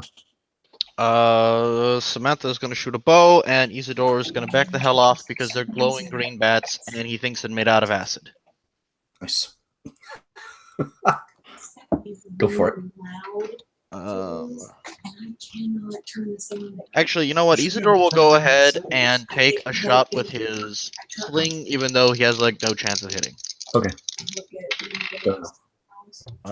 Samantha gets a. God, I always have trouble. Okay, so I got 12 plus 1 plus 1 is 14. I think I hit AC 5. Yeah, you do hit AC 5, and that hits him. Because they're AC 7. That's perfect. Okay. For 6 damage. Okay. And then What did you hit? Let's see. Isidore is a little bit more. Okay, so he has. You did 6 damage? Yeah. Kills it. Isidore hits AC 7. That hits No, AC 8. AC just missed. You hit the one next to it. That isn't actually a thing because you're gonna blur. You need a 16 basically. With your minus 4, you need a 16 unless you have some other benefit. Okay, no, yeah, and I rolled a 15. Yeah, you need a 12. You basically need a 12, but you need a 16 because you have minus 4. Okay, so how about Vera and Malala? What would you like to do? They both back off far, far away. Okay, Because back they're up. both, almost down. Do you want to leave the room? If possible, yeah. Yeah, why not? Cool. How about that's it. We're back around to the front. Because Rush already went. So now it's their turn. But you guys actually took half of them out before anything happened. So there's 3 of them. Let's see. I'll roll randomly to see who they attack. Although there's left of them, so there's 6 of you guys in the room. So 4, which would be 1, 2, 3, 4. So Rush is second character. So Cardis. The first one that which actually makes sense because you're right up there. It misses terribly with a 2. Thank God. The second one is going to go after Isidore. Almost hit it with a sling, but missed. And it's going to miss you. It's going to fly at you, and it just doesn't. These things are disoriented, I guess. And the last one's going to go after number 5. 1, 2, 3, 4, 5. Bane. One flies after Bane and rolls a 6 and misses. All right, yeah, you guys are, cool. No, I've lost track of what I was doing. Who rolled initiative last time? I did. You did, right? Okay, so Bane, Tony, rather, initiative. 6. Nice, you guys go first. So there's 3 of these things, and they're kind of flying around the room, but you can attack them any way you want. If you want a melee or missile, you can get them. Yeah, Bane, the one that tried to bite him or get him, he's gonna. Finally, I rolled something good. That's going to hit and will do 6 damage. Nice. Doesn't quite kill it, but it really. This is the biggest one. And Adrian takes a swing at another one and rolled a 17 on the dice, so that hits, and it will do max damage of 6 with a quarterstaff. nice. Oh, I'm sorry. Wait. Because she's got +3, so 9 damage, max damage. Holy shit! All right. Quarterstaff. Wow, she's +3. Yeah, she's got an 18 strength. The little blonde? You kill one. Yeah, Jesus Christ. I didn't realize she was diesel. she's got 218 stats. Hey, you got to describe that shit, man. She should be like Ronda Rousey looking or something, you know? She's like a little thing, but she's like really strong. Nice. Okay. Awesome. Okay, so Isidore and Samantha. Quitting? There's 2 left. No, we're taking a break. Okay. Yeah, we're taking a few minutes. She had to Samantha, go Isidore. to like flip her lawn. Breaks are for losers. Power through that shit. Actually, We you just said I took need it. to roll 16 with Isidore, right? 16 is what you would need. Yep. Okay, well, they both are going to hit then. Nice. But Isidore only deals a d4 because he's got a sling. So Samantha deals 2, and Isidore also deals 2. It's you hit 1, and it is barely like it almost looks like it's going to go down, but it doesn't quite go down. Malala and Vera have left the room, so I'm assuming you're staying outside the room. How about Cardis and Donnell? There's 2 left. They're both pretty injured.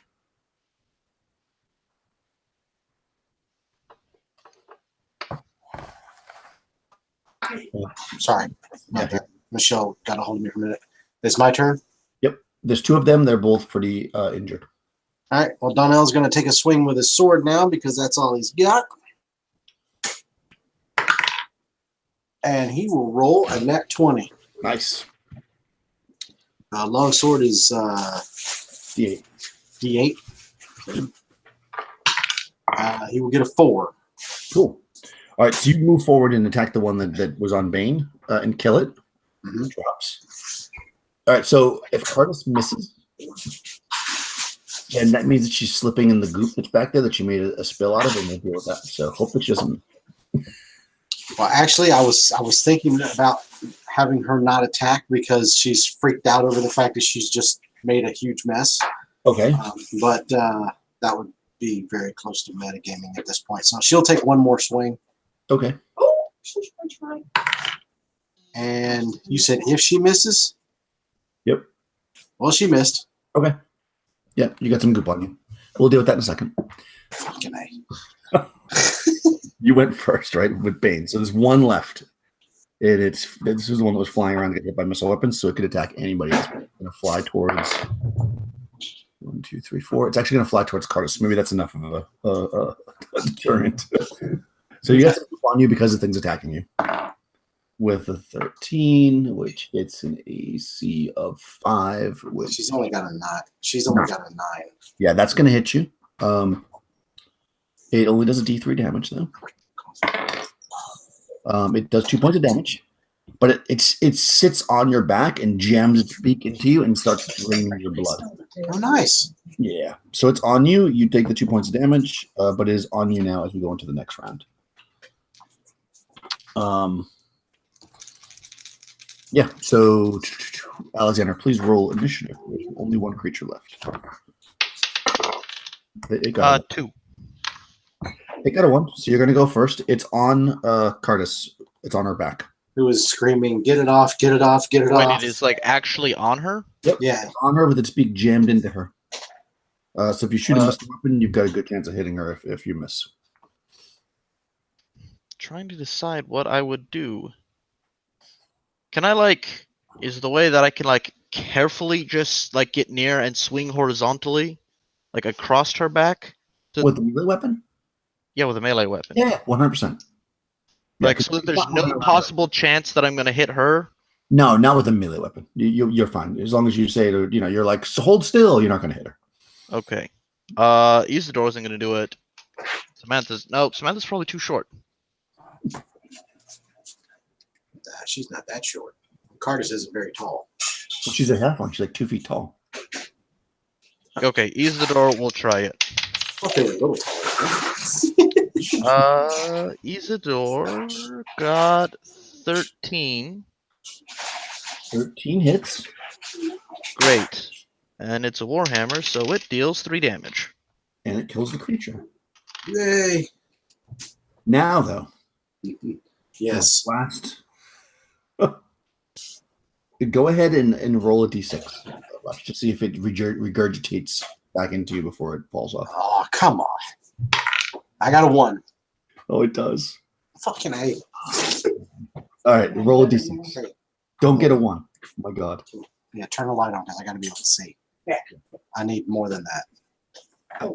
Don't get a 1. This is important. I couldn't find my button. I got a 5. Okay, 5. You're just going to take extra damage from 2 points. Well, that puts me at 0. All right, roll a d6. And I got a 1 this time. Okay, well, that is good. Let's see. Now we go to my chart of dying. For let's see. This one would be poison, I guess. Okay, so if you get a 1, no effect. Yeah. Fine. There you go. Nothing. Isidore is still going to examine the wound, though. Yeah, I mean she's hurt, but she's but so you don't take that damage. It basically. She would allow it. Of course. Yeah, it's kind of, you can tell that the green goopy stuff is kind of smelly, like a really caustic smell, almost like oil, but like a burnt oil. Before you look at her, holy man, let's get out of this room. And Bane's trying to push them all back out of the room, back towards we come. That stuff's still spewing everywhere. That's true. There's stuff spewing. Can I get a very quick, for mapping purposes, can I get a very quick redescription? This is the room that went to the north, right? That's right. It's a 40-foot diameter circle. Oh, that was easy. I would use it for something else. Yeah, and you're basically the door that you came through is on the southern, bottom of the circle. Right. On the east side, so exactly on that part of the circle, there's a door, And on the west side, there's a door too. That door is 40 feet But I don't use it because it's 40 feet what? dirt. up in the air. Okay, I want to go Oh, see. that's weird. Yeah, and there's a catwalk. Who is this lazy person over here? Okay. But the door on the east is down at our level. That's correct. Okay. Did you want to go back out the door you came, Tony Bane, or do you want to go? Yeah, he's trying to see Malaleia and them retreat back that way. He would be trying to direct everybody that way to get away from all this spray and green stuff. That's cool. In which case, Cardis, when they get into the hallway, is just sitting there holding on their staff, going, "I'm sorry. I'm so sorry. I wouldn't go another way. I won't swing at anything else." Oh, that's weird. It's not you actually. If you're Oh, kind of now it does. It's only spraying like a very small. I mean, you could Oh, definitely that's awesome. get around it if you want to go through either of the two doors. But yeah, Can I examine the liquid? Is it like? Yeah. Does it look or smell dangerous? If I throw a rock at it, does the rock Aw. dissolve? the rock doesn't dissolve, but it definitely doesn't smell very good. It smells like a little bit like burnt oil, like not like when you're burning oil, but like if it like got roasted, like just really like overly burnt, like terrible, like scorched. Yeah, and it's got a bit of it, like it's got a very acidic smell. It definitely doesn't smell good. I mean, it doesn't smell like something that you'd want to Oh, that's touch, horrible. but when you put a rock in it, it doesn't dissolve it. No. Okay.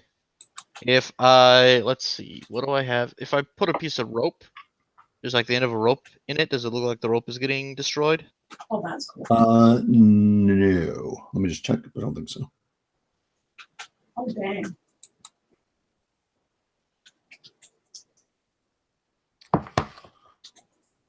No. It All doesn't actually do anything physically to the rope, at least not in the amount of time that you would probably have the patience to stand there and wait and look at it. Okay. Samantha is going to try I'll be and take right some of the back. rope Right. and Oh my shove it God, in this the smells pipe horrible. so that the pipe gets clogged up again. That's terrible. Yeah, you can do that. It's like it's got like bug spray in it. How many feet of rope do you think it would That- take to do that? That is terrible. It's probably going to take most of the rope because you'll have to basically make a big coil and jump it in there, unless you want to. Oh, it's the aftertaste that does it. Unless you want to put some of the creatures in there. I mean, they were taking up the whole space. Yeah, so it would take a whole 30-foot of rope. Could I? Yeah, you have to coil it up, like, wrap it tight and then jam it in there like a cork. Okay, so the pipe is bigger than I imagined it being. Could I find a very large other object and force it down in there? I mean, you got the robots, and we have the monsters. They'll fit in there if you want. Just stick one of those back in there. Yeah, I'll just jam it in there. Plug up the hole. You can do that. It'll fit. Great. That's what Samantha does. Done. Yeah, it's like the size of a football, basically. Is the size of the hole. Yeah. So it seems clear in the room now. Isidore wants to actually investigate the liquid to see if he can figure out what it is. Okay. It doesn't seem like anything you've seen before.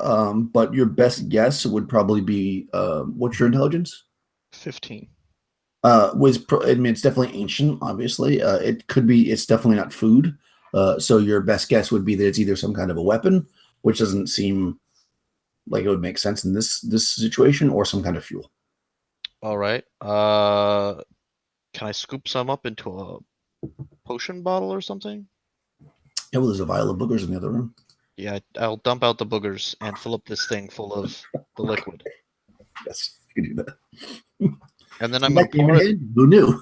I'm gonna pour it out over somewhere else where there's only a little bit of it, and I'm gonna try and light it on fire. It's not flammable. It doesn't catch up. I mean, it burns, but it doesn't like. It's not like gas or anything. It will catch on fire though. Yeah, but with effort. A lot harder than like oil, but if you put the flame against it for a while, it like kind of burns up a little bit and then it goes back down. Okay. Well, that's all my experimenting. Let's keep going. Yeah, I mean, you can take stuff with you, and then between, like, well, assuming you get back to town, you can do more experiments on it. We can do some rolls or whatever, if you'd like. I would definitely like. Yeah, so where do you guys want to go? You got back the way you came, obviously. You got door to the east, you have door to the west. If you want to climb that scaffolding.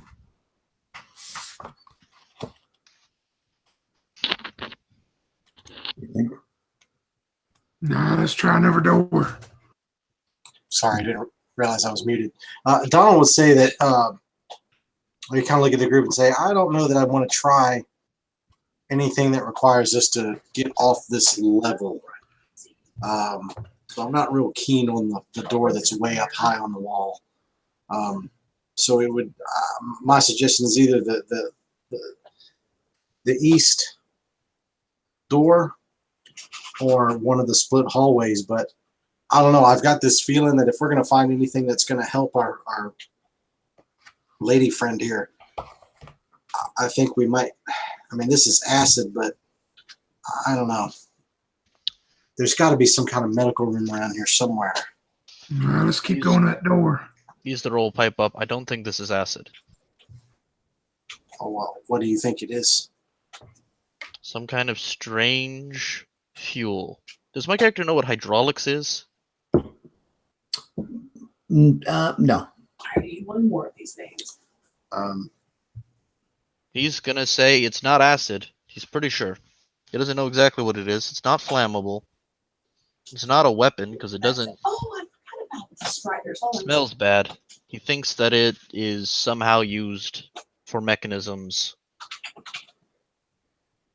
I love these things. Well, what do you guys think? The east door or the east split hallway, No, or it are you would in the be southern better. hallway from the stairs? There is a water strider that you can get as a pet. Let's try that door. If you want walking. Okay. To the It's east? really nice if you're Yes. going to fish in the middle of a lake. All right, sure. So this room, the round room, is now secured. You know, I just got messaged by somebody lock named the- Alaveni from a guild called the Ravager. we got to make sure you mute in between, Rush, because it's very loud where you are. The east door, you're able to get to without hitting any more goop on the ground or whatever. So you pop that door open, goes, shoo, and you're looking down a hallway. It's 10-foot wide hallway. It goes to the east about 20 feet and then opens up into a room. In that room is a dragon. No, in that room. Oh, in this, you can actually see into the. You can't see the whole room from where you're standing, but you do see in the center of the room is a large metal bin. How big was the room again? You said it went down. The About hallway went lava. 20 feet, and the room was how big? That's right. Do you want to walk to the room? Oh, sorry. I thought we were already there. Well, Yeah, I guess we're going to make our way down that hallway, yes. Okay. Yeah. So you walk down the hallway 20 feet to the east, and you're basically coming in on what will be the west wall of the room. The room is on the center of the west wall, I should say. The room is a total of 40 feet north to south and 20 feet east to west. On the east wall, in the most southern square, there's a door going to the east. And there's also another door on the east wall that is 20 feet from the top of the room. So there's two doors there. And you said there's like a big bin in here, like a big trash bin deal or something. That's correct. Let me give you the whole thing. The center of this room is occupied by a large metal bin bolted to the floor. The bin is full of tiny bits of scrap metal and wire. On the north wall is a shallow rectangular hole with a blue and red wire sticking out. Okay. No, I don't touch any of that stuff. Last time it like electrocuted one of us. And the doors were where The purple again? one? I actually They're on the east wall. One of them is 20 feet from the north, and the other one is on the southern square, basically. Those two.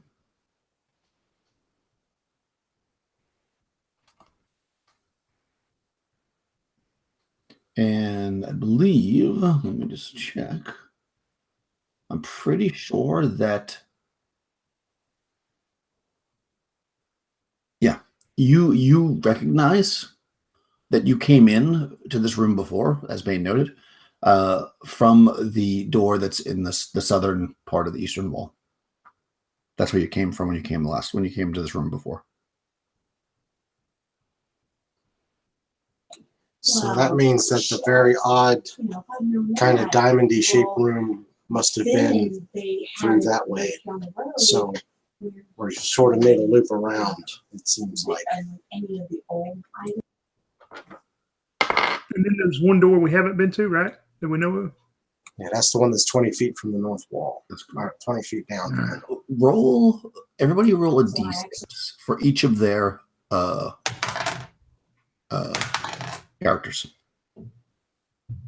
A 2 and a 4. 2 and a 3. Okay. Double fives. Melalela and Vera. Oh no, did we lose Mikey? It's very possible. She was struggling. Okay. I have got. We gotta get the phone number for her neighbor. Don't go over and like knock on her door on that. All right. So 2 and 5. So Samantha, because you're a halfling, right? Yep. You notice that there seems to be a secret door in this room. I immediately run over to it. It's on the very most north square of the east wall. So it's right north of the door that's there. What did you smell over there? A door. Do I see how to open it? There doesn't seem to be an obvious way to open it. The only things you see in the room is the on the north wall, that shallow rectangular hole with blue and red wires sticking out, and you see the bin of stuff. So there's how many wires total is there? 2. Can Samantha reach them? Maybe on your tiptoes, sure. Why not? Samantha's gonna try and connect the wires. Just put them together? Yep. Okay, that doesn't do anything. I mean, you don't get shocked. Nothing opens, nothing. I mean, it doesn't appear to do anything.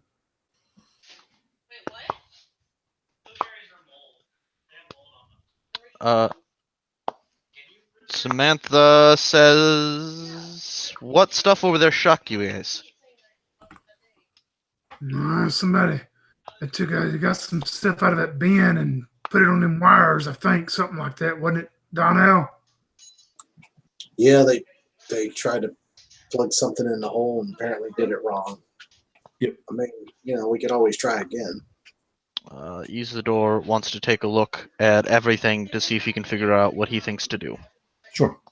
Yeah, the way this works, I'm sorry. There's like a mechanic for this. So the way this works is if to see if your character can figure it out, you try something by rolling a d6 and see if the thing that you think works will work. And if it doesn't, then various things can happen. They recall last time getting shocked. All right. Well, Isidore is going to try it because he has confidence in his intelligence.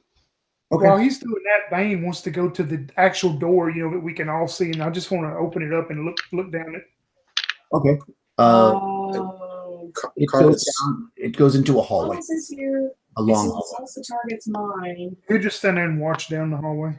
Okay. Cardis would like to assist. Okay. Well, you can just also try. So if anyone has an intelligence of 15 or better, you can add 1 to your roll and roll a d6. Oh, great. I have better, of course. Well, what if I roll a 6? Do I get a 7? You would get a 7, actually, yeah. Then I have a 7. And Cardis rolled a 5. Okay, and with the bonus? That was 5 with the bonus. Okay. Yeah. Well, because I'm nice and Isidore went first, you attach it to the wires. There's like a couple of wires in the back. There's like 12 wires hanging off the back of this thing. But you take 2 that you think are the right ones and you attach it, and the secret door opens. Because you need a 6. And a 5 basically kills you. So I will not kill Cardis. Because he did it first. So you pick something up and you're like, this is the right. Oh, no, forget it. And you throw it back in the bin. Okay, that was close. Thank God. Samantha immediately bolts into the room. Okay, so it's a 10-foot square room. Where's the secret door, first of all? The secret door is on the east wall. It is just north of the most northern door. It's basically the first square, the top square. Final flame saber. It says here is a. So it slides open. Inside is 4 liches, 6 dragons, and no. So it slides open. You see 10 spools of gold wire. There are also 2 small packages. They're 4 inches square. They are foil. I guess you would know what foil is. There's just containers of foil. Nope. There are 10 spools of gold wire stacked up, and then on a shelf there are almost like have you ever used like emergency or one of those kind of drinks? It's like that. It's like a little foil package that has something inside of it. Okay, well, Samantha wants to look at them. Are they high up? You can jump up and grab them. I mean, they're on like a normal height shelf. No, she's going to demand that Isidore grabs one for her. And Isidore's going to grab one for her and one for himself, and they're going to look at it. Cool. Yeah, you're looking at it, and it's basically it's got a lot of words on them that you don't really understand. They're in common, but they're of ancient heritage. But you do recognize something on there. There is a red cross. Well, Isidore knows what a red cross is. That's right. Isidore probably knows what a red cross would be. Can I mix this powder in with... Do I have like a liquid I can put this in that's not green goop that I found? You probably have a water skin. I think most people carry a water skin. All right. Isidore is going to tell the person who's bleeding to death that this will probably be magical healing stuff. Or it will catch her on fire. All right. She's not here to say if she'll drink it or not, but let's just say she will, because Mikey would drink Yeah, I'm pretty sure she would have. Yeah. All right, so she dies. Did she catch on fire? It actually is a healing substance. It when eaten acts as a potion of healing. So Oh yeah. bleeding stops. And you have one more. So note that down. These spools of wire, even though Bane's not over yet, I mean, I guess he would after he sees them. But are they like real big spools, or are they like hand size that you can carry them? No, they're pretty small. They're like Okay. Cool. Okay, And we would know that being gold laden or something, they'd be pretty valuable, I imagine, huh? yes, they're definitely. north. Yeah, I'd say we load up on as many of these as we can. Yeah. Wait, did you say there was four things of powder? No, 4 inches is how big they are. There's 2 of them. Oh, 4 inches is how big they are. I thought there was 4 of them. No, there's 2 small foil packages, 4 inches square. There's 10 spools of gold wire. Each is worth 50 gold pieces.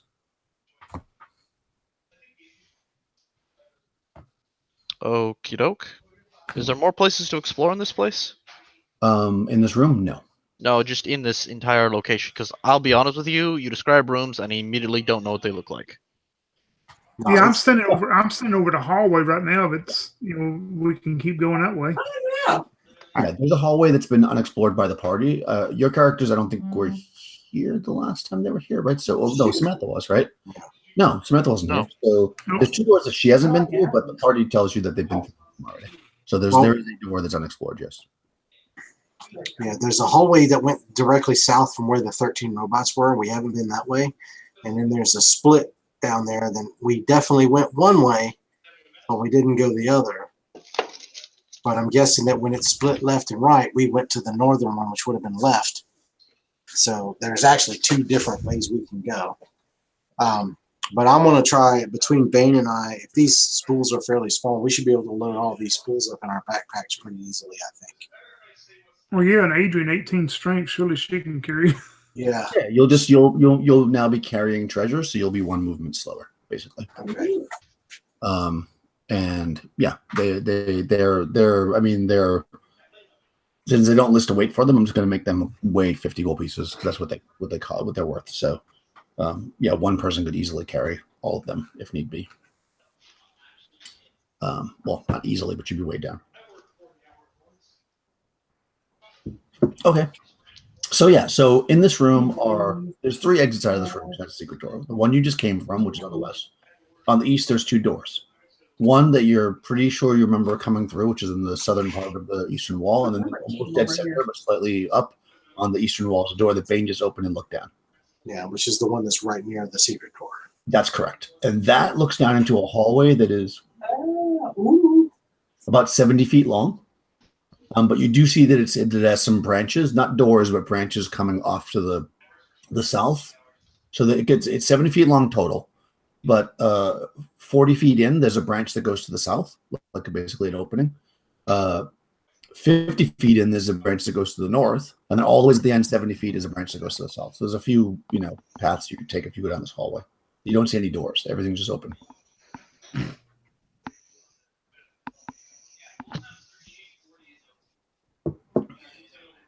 Are they like, you talk these branches, they're making like a right and left when you come to them? You can go right or left? Or? That's right. It's like you could keep going straight on the hallway, or you can go right or left. Exactly. That's what I mean. They're not doors. Just tell me, Donald. Yeah, the first thing you would come to is the one that goes south. If you were just walking straight down, the first thing you'd come to is a pathway that goes south. But you could pass that, and there's one that goes north. Well, if you look down it, does it seem to go for quite a ways? Or? Oh, so you want to walk up to it? Okay. Yeah, I'll walk up there and look down it. Cool. Yeah, I'll go in. Yeah. So you walk down 40 feet, and you're looking down a path that goes to the south. It goes down about 30 feet, and then there's a door on the southern wall. And then it also turns to the west, which would be right here. I might as well look behind that door. We don't want nothing coming out behind us. Well, if we're correct, it turns to the west. He says it turns to the west at the end. Yep. 30. Right where the door is. That should take us right to where that other door is. But so the door that's down here, if we came through the door that's in the south corner of that other room, then that door that's down here at the end has to be that big crazy diagonal room that we've already been into. But we can go open it up to make sure. Well, okay, you better come with me because I don't remember these things. All right, I'll go in. Oh, okay. Okay. Does the rest of the party want to wait where they are, or are you guys going to just all trudge in the hallway? I mean, it sounds like they want to go themselves. We just want to check it. We're not going to go in. Yeah, Right. that's what I meant. Cool. So you guys walk down to this door, and wow, that's perfect timing. Huh.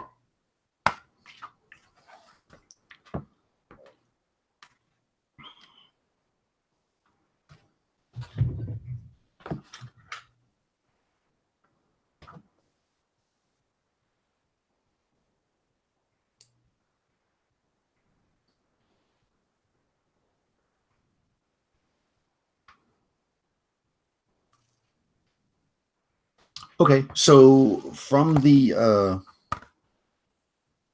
you get down to the door, and you're getting ready to open it. You're gonna put your hand on it, and you see actually when you get down to the door, you can see that the hallway goes to the west, but it only goes to the west about 10 feet, and then it turns and goes to the north.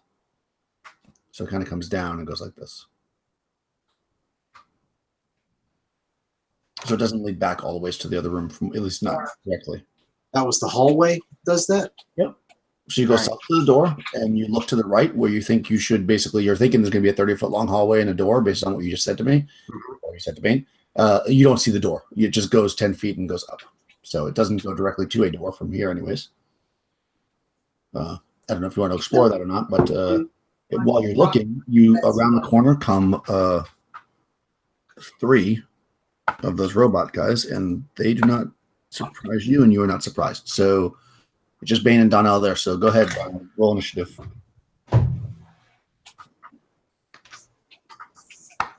They got a 2.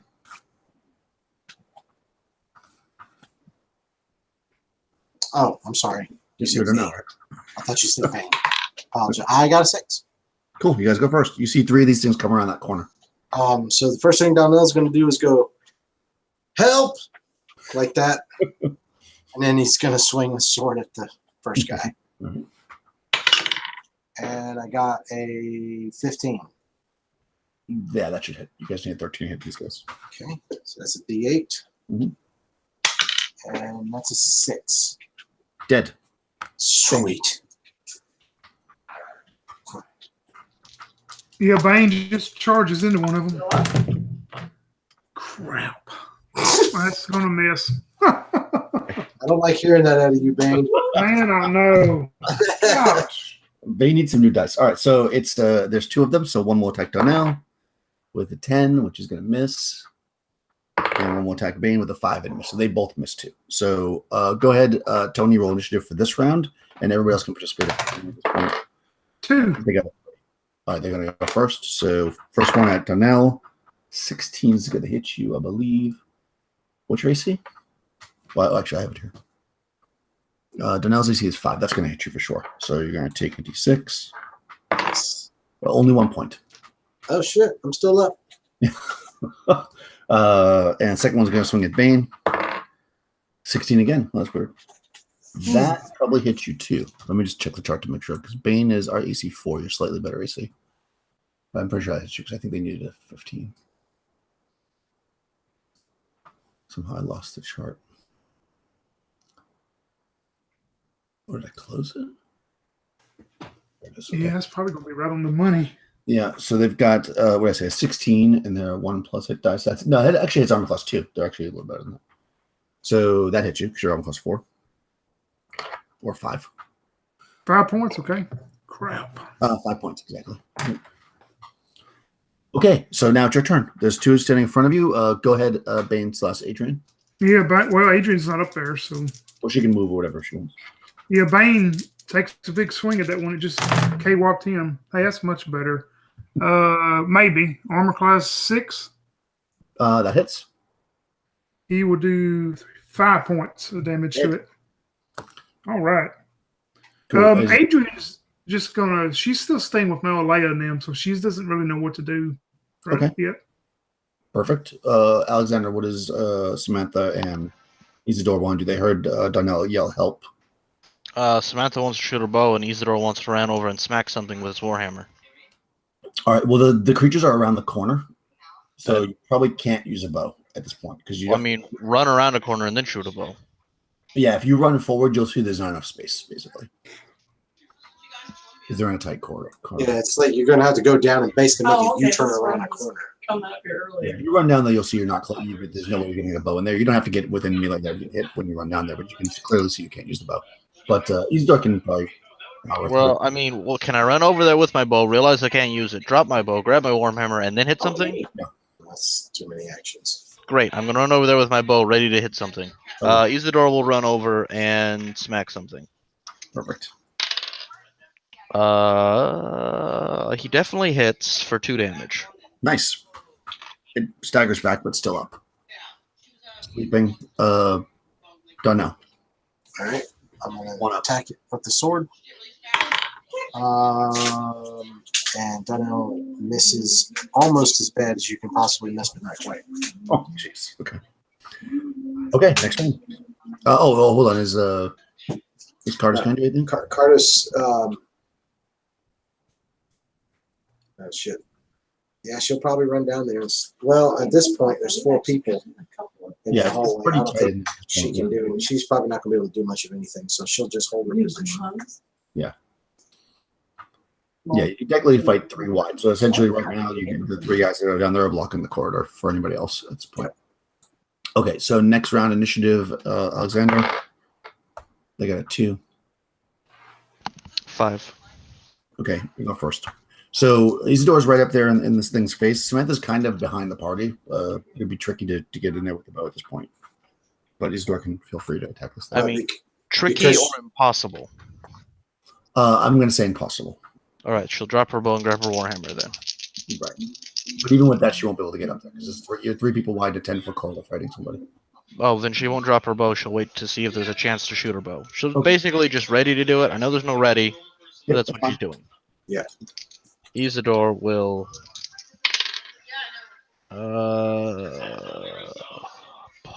God. I rolled a 13. That should hit.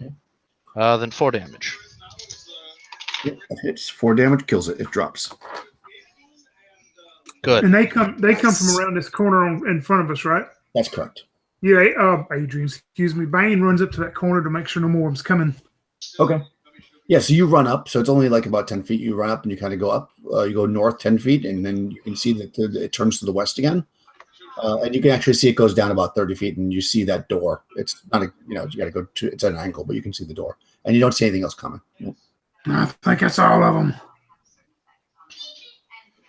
That one kind of knocked me for a loop there. Yeah. A little bit on the rough side. Well, do you want to try this door? Make sure that I was right. Yeah, that's what we need to do. Come on, Crash. We may need you. Crash. Okay, so you gonna open the door? Yeah, why not? I don't know. Let's see if our Never memory heard. serves. Well, maybe it does hurt. It's hard to say. Let's see. So, oh, nope, wrong thing.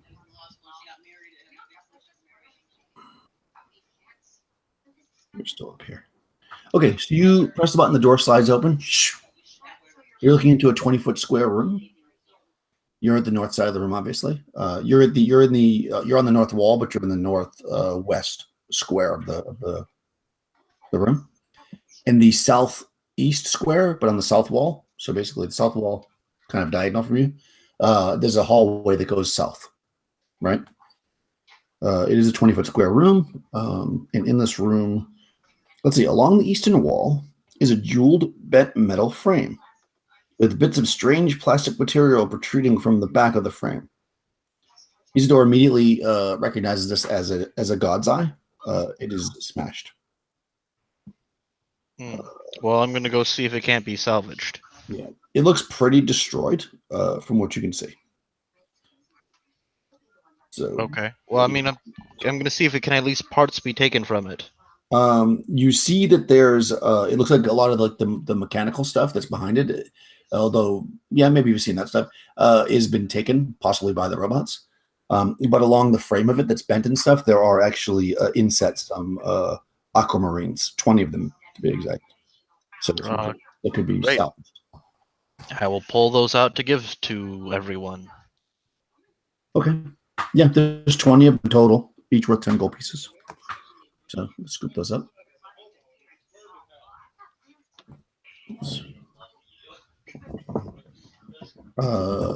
That's going to take a few minutes. What are you guys doing while he's doing that? Or any more doors? There's a hallway that goes to the south. Does it appear like if you walk up to it and look down, does it go straight or does it make a curve? Or Yeah, so when you walk up and you look down, you see it only goes about 10 feet, and then there's a door. yeah, while he's doing that, and Bane are going up to that door and look behind it. Okay, so you door slides open. In this room, which is a 30-foot square room, the door that you're coming through is on the north wall, but all the ways to the west. So it's the square going that way. There's 20 Protonian metal, so those are those like gray metal lockers lining the east wall. All the doors are hanging open. There's clumps of gray moldy fabric on the bottom of the locker, so you can see they're torn open, and you see that there's like, it looks like maybe there was clothes or whatever that have been thrown on the ground, and they've since gone moldy and funky. There is a door on the south wall all the ways over to the east, and there's a door on the west wall, dead center. Donnell, bring the rest of them on up here, and maybe something in here we can salvage. All right. So I would do that and go get the rest of them and bring everybody up. Can you, how far down that south hallway was it again? 10 feet. 10 feet, and it was through a door, right? 10 feet door and 30-foot square room. 30-foot square. Yeah, and I'll start looking through the lockers, of course, while the rest of them come on in. Yeah, so you look through the lockers. You're probing through there and stuff. It's like a lot of moldy clothes and things like that. But you do find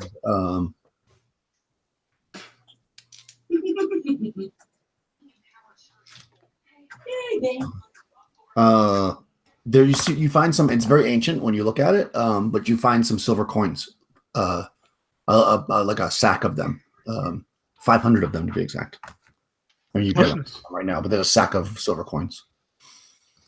So 500 silver pieces. Yeah, Bane shows it, and then he ties it up, says, I'll carry this for us too. Where were the doors that exit again? You said in the south wall. Where? South wall, all the ways over to the east. Oh, we got the And then heroes. on the west wall, dead center. West. I always like this. So if you're carrying those spools, and plus that, you're now very heavily encumbered. So you're basically, Well, I don't think I was carrying all the spools. I don't. Yeah, I thought we were kind of spreading them out. yeah. I mean, even with a couple of spools, because you have armor on too, right? You have like chain. Chain? Yeah, I got chain. Yeah. So I mean, a person can only carry 1,200 gold pieces worth of weight. And I think chain armor is like 300. And this is 500. That's 8. So Okay. you can carry a couple spools, and then you'd have to distribute the rest of them. But even with that, you're still, you're still moving slow. Okay. You're basically one movement speed slower than you were before. You're already slower speed because you wear metal armor. Isidore wants to look at one of the silver coins. Okay. Yeah. It's there. It's made out of pure silver, just like the coins that you've seen around. But it's got ancient text on it, stuff that you don't really understand. It seems to be a strange language, but mixed with some words that are common. Isidore is going to say that a collector might be willing to pay more than a silver coin for these. Yeah, you're right. If we can find, we might have to go back to that big city. We can divvy them up. Everybody carry. Say So Mom each. thought I was. We can spread them out She among called me everybody. earlier We today can carry them out here pretty and easy. asked me if I was still going. I said, yep. I said, absolutely. Okay. Yeah. We definitely should split up the load. Yeah, you can definitely do that. I mean, if you all have backpacks, whatever, you can take 100 gold pieces a piece, whatever, or silver pieces, or however you want to do it. I just meant, like, if we're going to get too over encumbered, then everyone should carry something at least. Yeah. Yeah. No, that's what I mean. Yeah, if you spread it out a little bit, it'll be Because as it won't weigh you down too much. me and then So Donnell would be looking at his little paper that he's doing as he's going through, and he says, "Well, if this does like I think it does, if we go through that door," and he points to the one on the west, that should take us back toward the hallway that splits that we saw from the room with all the robots in it. Well, let's try it and see. You want to try that one to the west? But I don't recall coming through the hallway And now I could take off that on splits. I'm a Monday, little, but I don't know. just Okay. So yeah, so I'm sorry, rush your time. No, that was Donnell speaking in character. Yeah, I'm sorry. So yeah, then that was it. Okay. Yeah. So you press the button, Bane, to open the door. It opens up. You're looking into a 20-foot square room. You don't see any immediate exits from this room. Collapsed rusted steel shelving occupies most of the room. There's several ancient cylinders of discolored yellow material. They have cracked lenses on one end of them, the cylinders, but it's kind of unclear as to what their purpose was. They're definitely very ancient. You see other supplies. You see dust, basically. You see like where it looks like boxes or whatever, and fabrics and maybe barrels have since rotted away in time. You see like remains of things. The most noticeable thing though is in the northeast corner. There's a chest. It's covered in filth though, so there must have been stuff stacked on top of it that's since like rotted, so it's kind of dirty and grungy looking. And it's like a big treasure chest, basically. It's more like a. Is it metal or wooden? It's metal. Okay.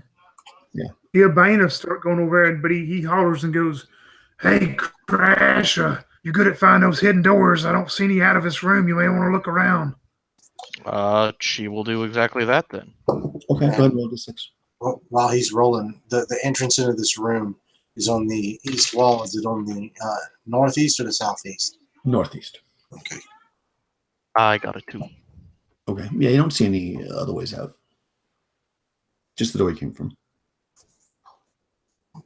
I do want to definitely look through the room to see if I can't find anything in the room. There's a bunch of smashed shelves. There's got to be stuff. Yeah, it looks like most of the stuff is deteriorated.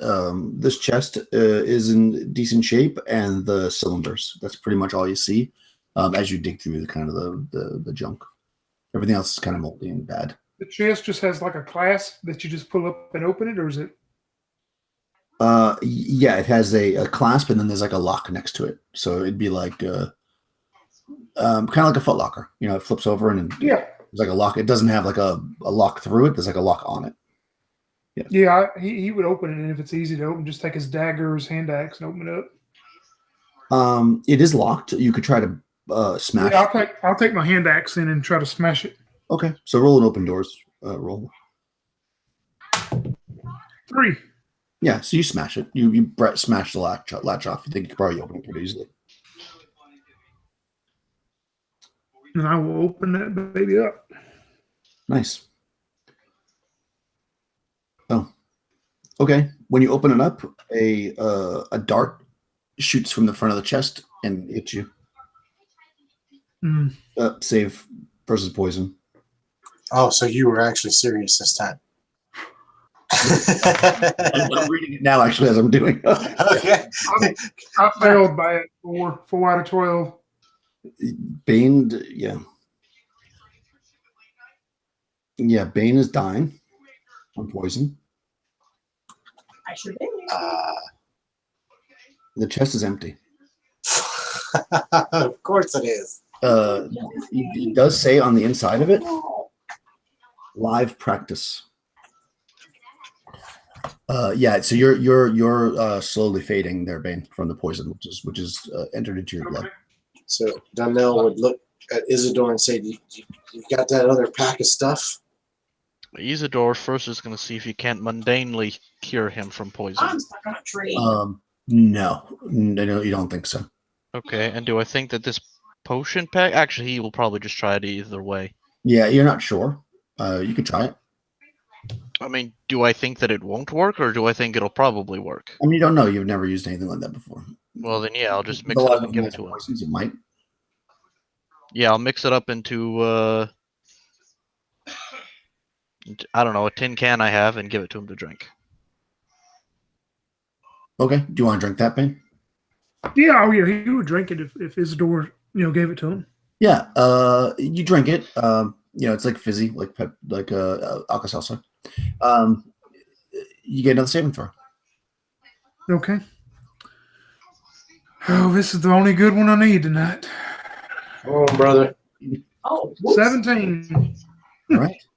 You are going to be -3 on all your attack rolls for a day, but -3. Okay. But you will not die. You just At feel least- very, very nauseous. At least not from poison. Well, you're not going to not die, period. I don't know about that, but you. Nothing's off the table. You put some like glowing green stuff in this. I don't feel better, but I still feel pretty sick now. Excuse me, sir? I am a medical professional. How dare you? Yeah. I just thought some of that stuff out of that pipe may have leaked in it, but I'll be better in a day or two overall. Yeah. You probably at first start to feel good, then you stand up, you're staggering. You know that you're going to be a little bit off your game, but you feel like you're probably going to make it. But yeah, it seems the chest doesn't. All righty. Well, is there Can we, a I'm mechanism? sorry, go ahead, Alex. Is there a mechanism to harvest? We could explore my bridge. Harvest Okay, now what? What are you talking about? inside the chest. Yeah, there's something that shot out a dart. Yeah. Yeah, it was from the front of it. I don't think that you probably would have the skill to do it. You can take the whole chest with you. You'd need to have some kind of professional locksmith or something. I mean, how heavy is the chest? Yeah, my question was going to be, could we put all those coins and all those spools, would they all fit in there and would be easier to carry that chest? That was what I was going to ask. Yeah, you can do that for sure. Great. It will be awkward to carry a chest, so you'll be dragging it because you can't just pick it up. I mean, it's a foot locker basically. So, if you've ever seen a foot locker, somebody could easily put you. Yeah, or two people can carry it. It's not tremendously heavy. It's just awkward. In a fight, you just set it down and fight and then grab it again. Well, exactly. Two people can carry it with a weapon in one hand and the chest in the other, and just carry it like that. That'd work totally fine. So yeah, you can take it with you and try to harvest it. Well, Donald, I think I ain't feeling too good, and that magic girl back there, I know she's well now, but she doesn't look too well either. Maybe we should all go back to town and rest up. What do you think? Well, I, Isidore, believe that we have done a great job exploring today, and I have not been feeling well since the very first encounter. So I am perfectly happy to go home. Well, you've helped us out, though. I'm beat up pretty good myself, actually. But yeah, I mean, obviously, hey, I'm no leader. I'm just drawing the map out. If it's the group consensus, if we want to call it here, then yeah, I'll sit down and I'll draw this map out a little better when we get back and see if we can start formulating a plan based on the map. So Yeah, maybe next time Tracy and Red won't be drinking all night and missing. Yeah, I think I'm going to take the map duty over from the two of them because they like to drink a little too much, so that we won't have this problem again, hopefully. So yeah. I think everybody could probably use some rest. That first fight was probably not the best idea. All right, so you guys put the stuff into that chest as you're doing. As you're doing, everybody roll a d6. Just one for both of them, or one for each? No, one for each character. I got a 1 and a 6, so definitely did something good or something bad. 1 and 3. Yeah, there's only one thing to find. So if anybody in the whole group gets a 1, you find it. So as you're pouring it in, the chest, the bottom of the chest sounds very hollow. So you kind of look in and you look and you actually see that the bottom of the chest can be opened up. Isidore points this out then. Okay. Hold on, man. Let me take this stuff out. Yeah, pull the stuff back out. Pull the stuff back out.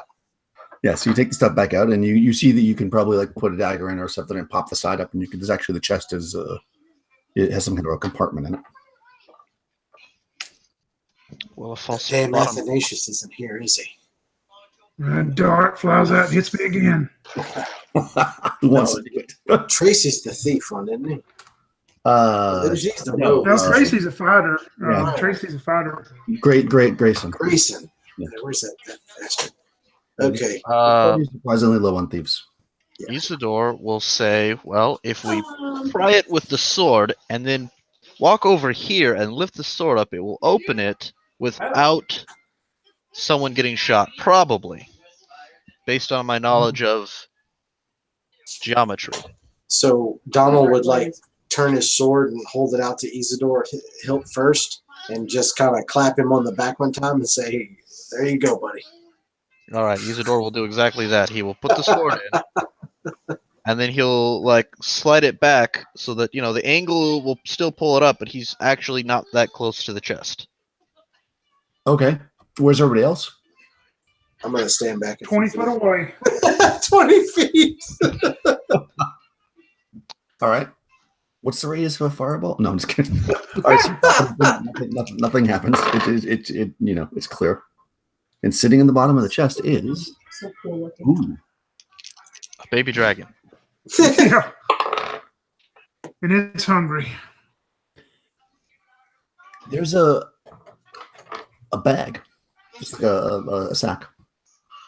Yeah, sitting in the bottom. Is it Made out of fine silk. fine silk? Excellent. Isidore is going to decide that he's going to try and open it gently with the not sharp end of the sword. Okay. It looks like it's the size of a small sack. It's made out of silver. It is really the inside of it is lined. So it's silk. The inside of it is lined with velvet. It looks very plush. It looks like it probably has some kind of a value to it. It's really, if you were to touch it with your hand. Oh yeah, at this point I've decided it's safe. I'm going to go ahead and handle it. It feels very, very light. Like lighter than it should. Well, I am going to reach inside and see if I can find anything that's inside it. No, it's just empty. However, it's a small sack. It's probably like whatever, like a 18 inches or whatever in. And when you reach your arm in, your arm seems to go all the way to your shoulder. In, and there still seems to be space. Isidore is going to look to everyone and say, I have found a magical bag. Sorcery. It is full of sorcery. How big is the entrance to it? It's a small sack, so it's probably like the size of a basketball. Maybe. So I could stick my head in it and look around? Yes. All right. I hold my breath, I stick my head in, and I look around. Okay. It just looks dark. I mean, you can't. This doesn't look anything there. All right. You see blackness. What about you, Red? Back there, can you tell anything about it? She would say, well, yeah, I guess she would study it, take a look at it. Hold on, let me look at mine. I can't remember what my own spells that I have. I have read magic, but not. I do.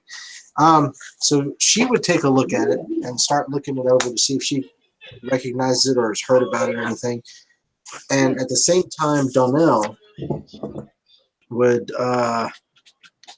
he's got a small hammer. Okay. And so he would take the hammer out while she's looking at it. Donnell would say, hey, hold the sack like this and hold it open.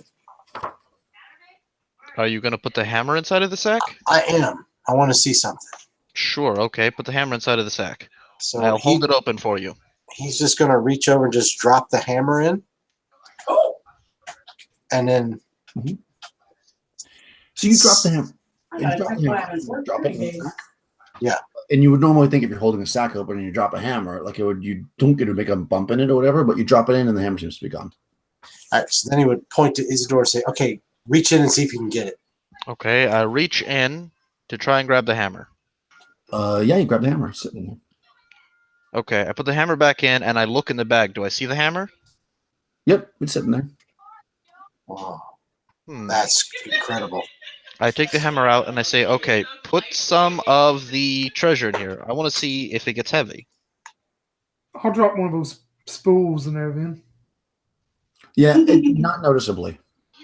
Okay. So then, while they're doing that, Donnell would look over to Cardis and say, you see anything that you normally would... Have you heard of anything like this before? And also to Mela Layla. Well, he would ask them both, but obviously Cardis is going to have to be the one who answers. Yeah, I mean, no, I'm not. Probably not. Okay. Maybe. I don't know. It's magic, clearly. I mean, Yeah. They probably heard of extra dimensional spaces. Maybe. Yeah, they may have heard of it. Why not? What's your intelligence? 18. What is it? 18. 15? 18. Oh, 18? Oh, yeah, you've probably heard that it could be some kind of a magical, dimensional space that stores things. You've heard of, various, wizards sometimes do this with, and they have like small cottages, but you can walk inside. It's like a mansion. You've definitely heard of these kind of things. You've probably never seen one. So she would explain the concept of extra dimensional space to those who wouldn't understand or know, but not in a condescending manner, and say that apparently that's what the bag is. Mm-hmm. No, so what you're trying to tell me is it holds a lot of stuff. Yes, and it doesn't weigh anything because it's not technically in our dimension anymore. Well, let's load it up. Well, hold on now. Let's be careful about this. Maybe if we put enough stuff in it, it will bulge, and then it'll look like it's going to burst. I don't know how this works. Maybe if we look inside, it might look like it's starting to get full. So why don't we do this? How about we do a test? We'll put the silver coins in, and then that's it. That way, if something happens, we don't lose it all. Sure. Drop the silver coins. Okay. Yeah, I mean, the silver coins now weigh much, the bag itself has a little bit of weight, but still much less than silver coins would weigh. Is there any way to put light directly into it? I mean, I guess we don't have flashlights or Putting a anything. lantern in there would be limited. I will say this too. I think the small sack, which is what the size of this is can't even hold 500 coins. It's already holding more than the sack should hold based on weight. Okay. I believe a small sack only holds 300, if I'm not mistaken. Okay. If I look in the bag, though, does it look like it's starting to get full? No. Okay, let's put a spool of. Well, okay. Yeah, I mean it looks decently full. It's not like So- definitely. But it does look like space inside is being taken up. Yes, yeah. What I imagine it looks like is when you look inside the bag, you don't see it looks fine, but when you look at the bag from the outside, it's probably getting fatter and fatter and fatter to the point where it's at its seams now. Like it looks like a small sack normally holds about 200. Basically, you have 500 coins so right now you probably had it in 3 small sacks. That's what it would take to fill it up. But you just dumped all 3 of those sacks into this one sack, and there still seems to be some room inside. Not a lot of room, but there's still some room left. I'd say that's good enough. Put all the spools in there as well, but that would probably fill it as best as you can tell. It is getting a little bit heavy, but it's not heavier than one of the single sacks was by itself. Isidore is going to tie this around his neck and put it inside of his armor. Okay. With the coins inside of it? Probably just with the coins, yeah. Probably have to hang it off your belt. Okay, it's a little bit bulky, but you could probably do it. Depending on how tight it is. All right. Then in that case, I say, okay, well, that's quite a find. I don't think we should sell this one.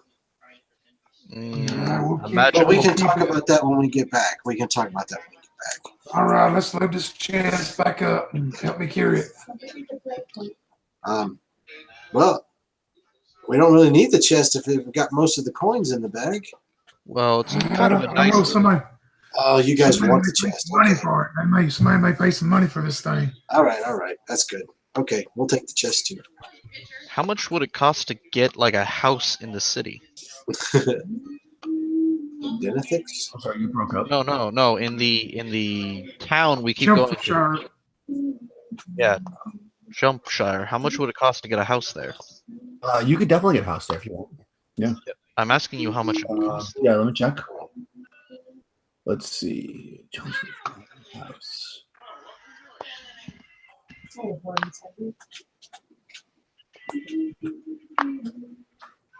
I do have it listed somewhere.